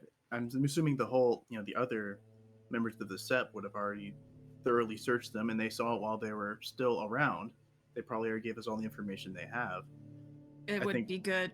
Sorry, go for it. I was just saying, I mean, if we just make an effort to focus on an umbral investigation, I think that's what they really did, or it sounds like they didn't do just yet. We can go around that area, ask the spirits where the hell things are getting weird, and they can point us in the right direction. Yeah. I do think that Juniper should go to an abandoned hive, though, just to get an idea of what she's looking for. I know what I'm looking for, but she's the only other person that can see into the Umbra from our side and needs to have an idea of what to spot. So if you could go with her to do that, that would still be appreciated. All right. Also, you're not wrong. You know, it's probably already been thoroughly investigated, but it's also a safer option. Going to a place that's already been taken care of, we can still get information about what to expect at hives that aren't destroyed. We can see the Umbra side. We might be able to set new eyes on to things that may have been missed, or new perceptions on what's happening there or what happened. So it's not a bad idea, and I think it's the safest first option to go down.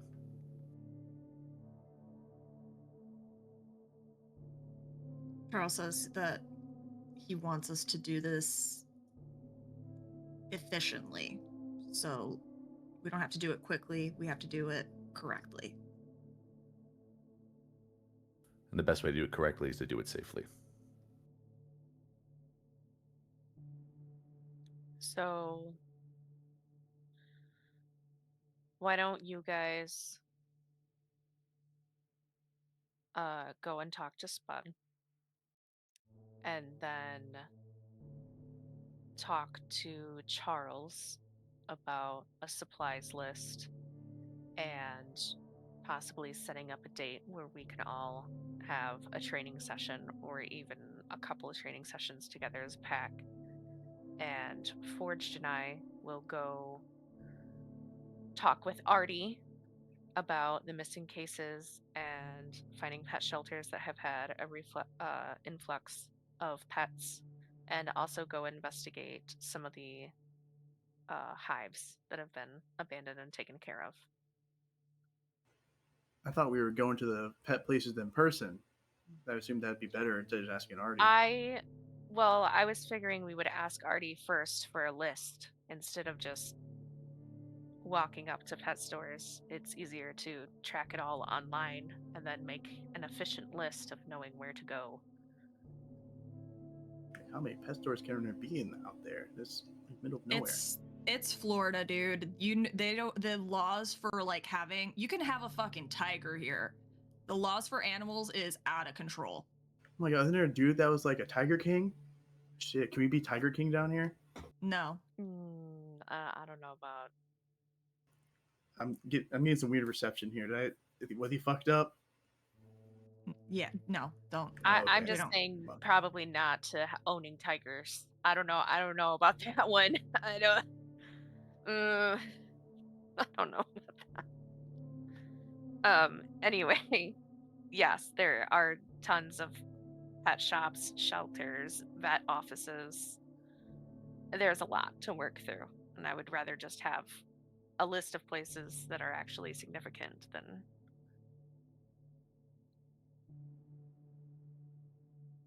All right, well, you can go talk to Artie about that. And when you're ready to go, you can let me know. You're in pairs. You go talk with Artie Fuck. too. Okay. Maybe you can get him to show you a picture of him with dreads. Shit. You're right. That would That's be like the technically ultimate like a rat secret thing. now. Yeah, exactly. I've seen it. I tried.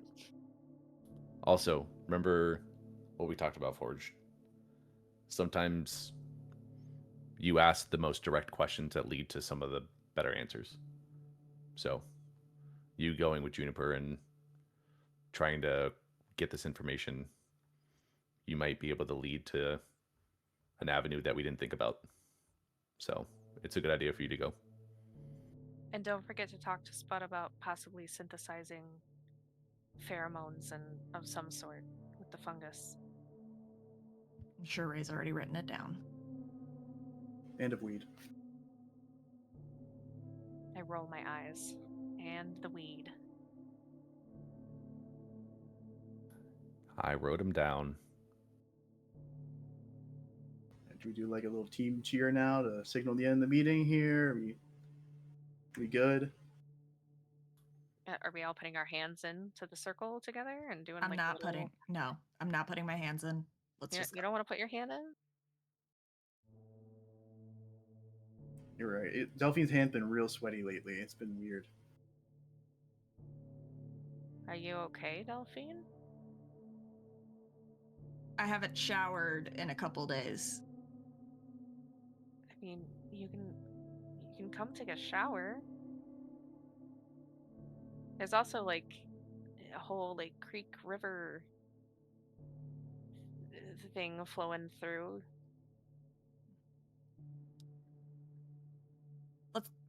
Let's just go, Ray. All right. Everyone has their current goals. Everyone has where they're going, what they're doing. We'll meet back up after we get all the information, after all the investigations happen, and see what we've all learned. I just look at Delphine and nod my head. Yeah. All right. Let's get to it then. As the meeting comes to a close and everyone has their marching orders, so too does our story come to a close this evening, but not without several final scenes. Our first scene takes us to a motel room.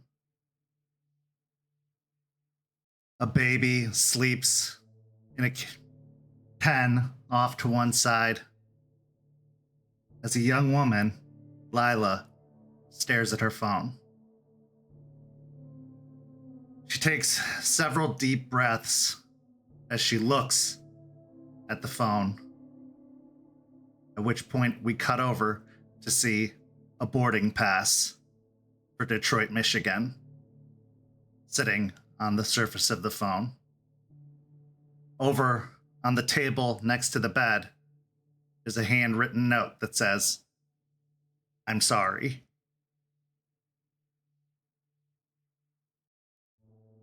Our next scene takes us to the backyard of a house in progress of restoration. We focus primarily on an unearthed bit of land where some dirt has been turned over. The ground stirs, and a creature starts to rise out of the ground.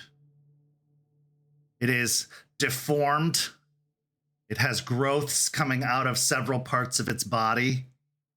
And now it has a couple of extra appendages, thanks to the prime stock that was buried beneath the earth.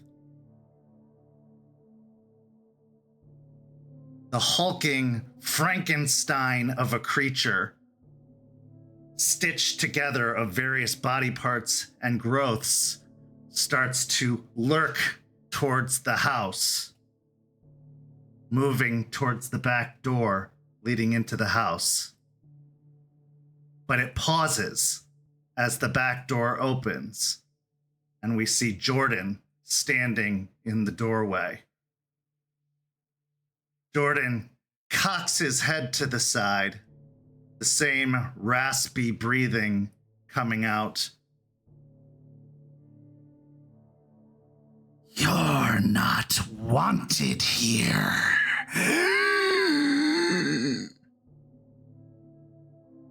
And the creature, in an unusual way, is taken aback and turns and starts to move away, lurking its way out before disappearing into the earth once more. Jordan stands in the doorway, a toothy grin crossing his face before he slowly shuts the door.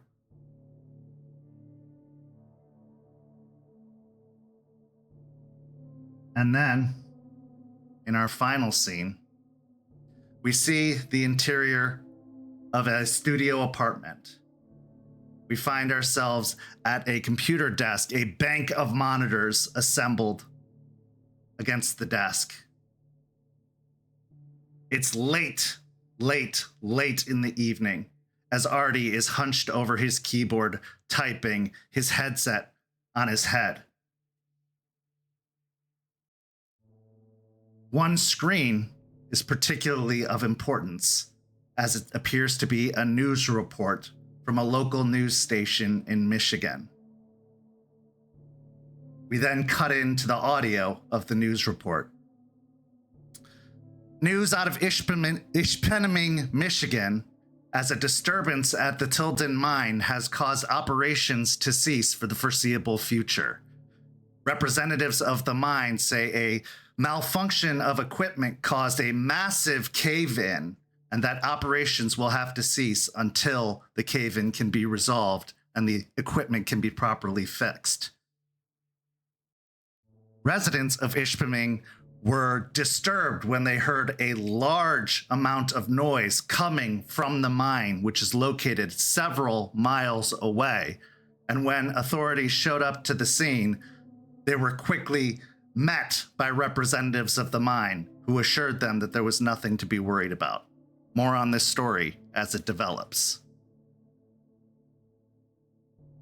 Artie looks to the screen and furrows his brow, dark circles surrounding his eyes as he reaches for a pill bottle on the desk, popping the top of the pill bottle and shaking out several pills into his hand, which he pops into his mouth before taking a drink of a Monster Energy drink and going back to typing once more.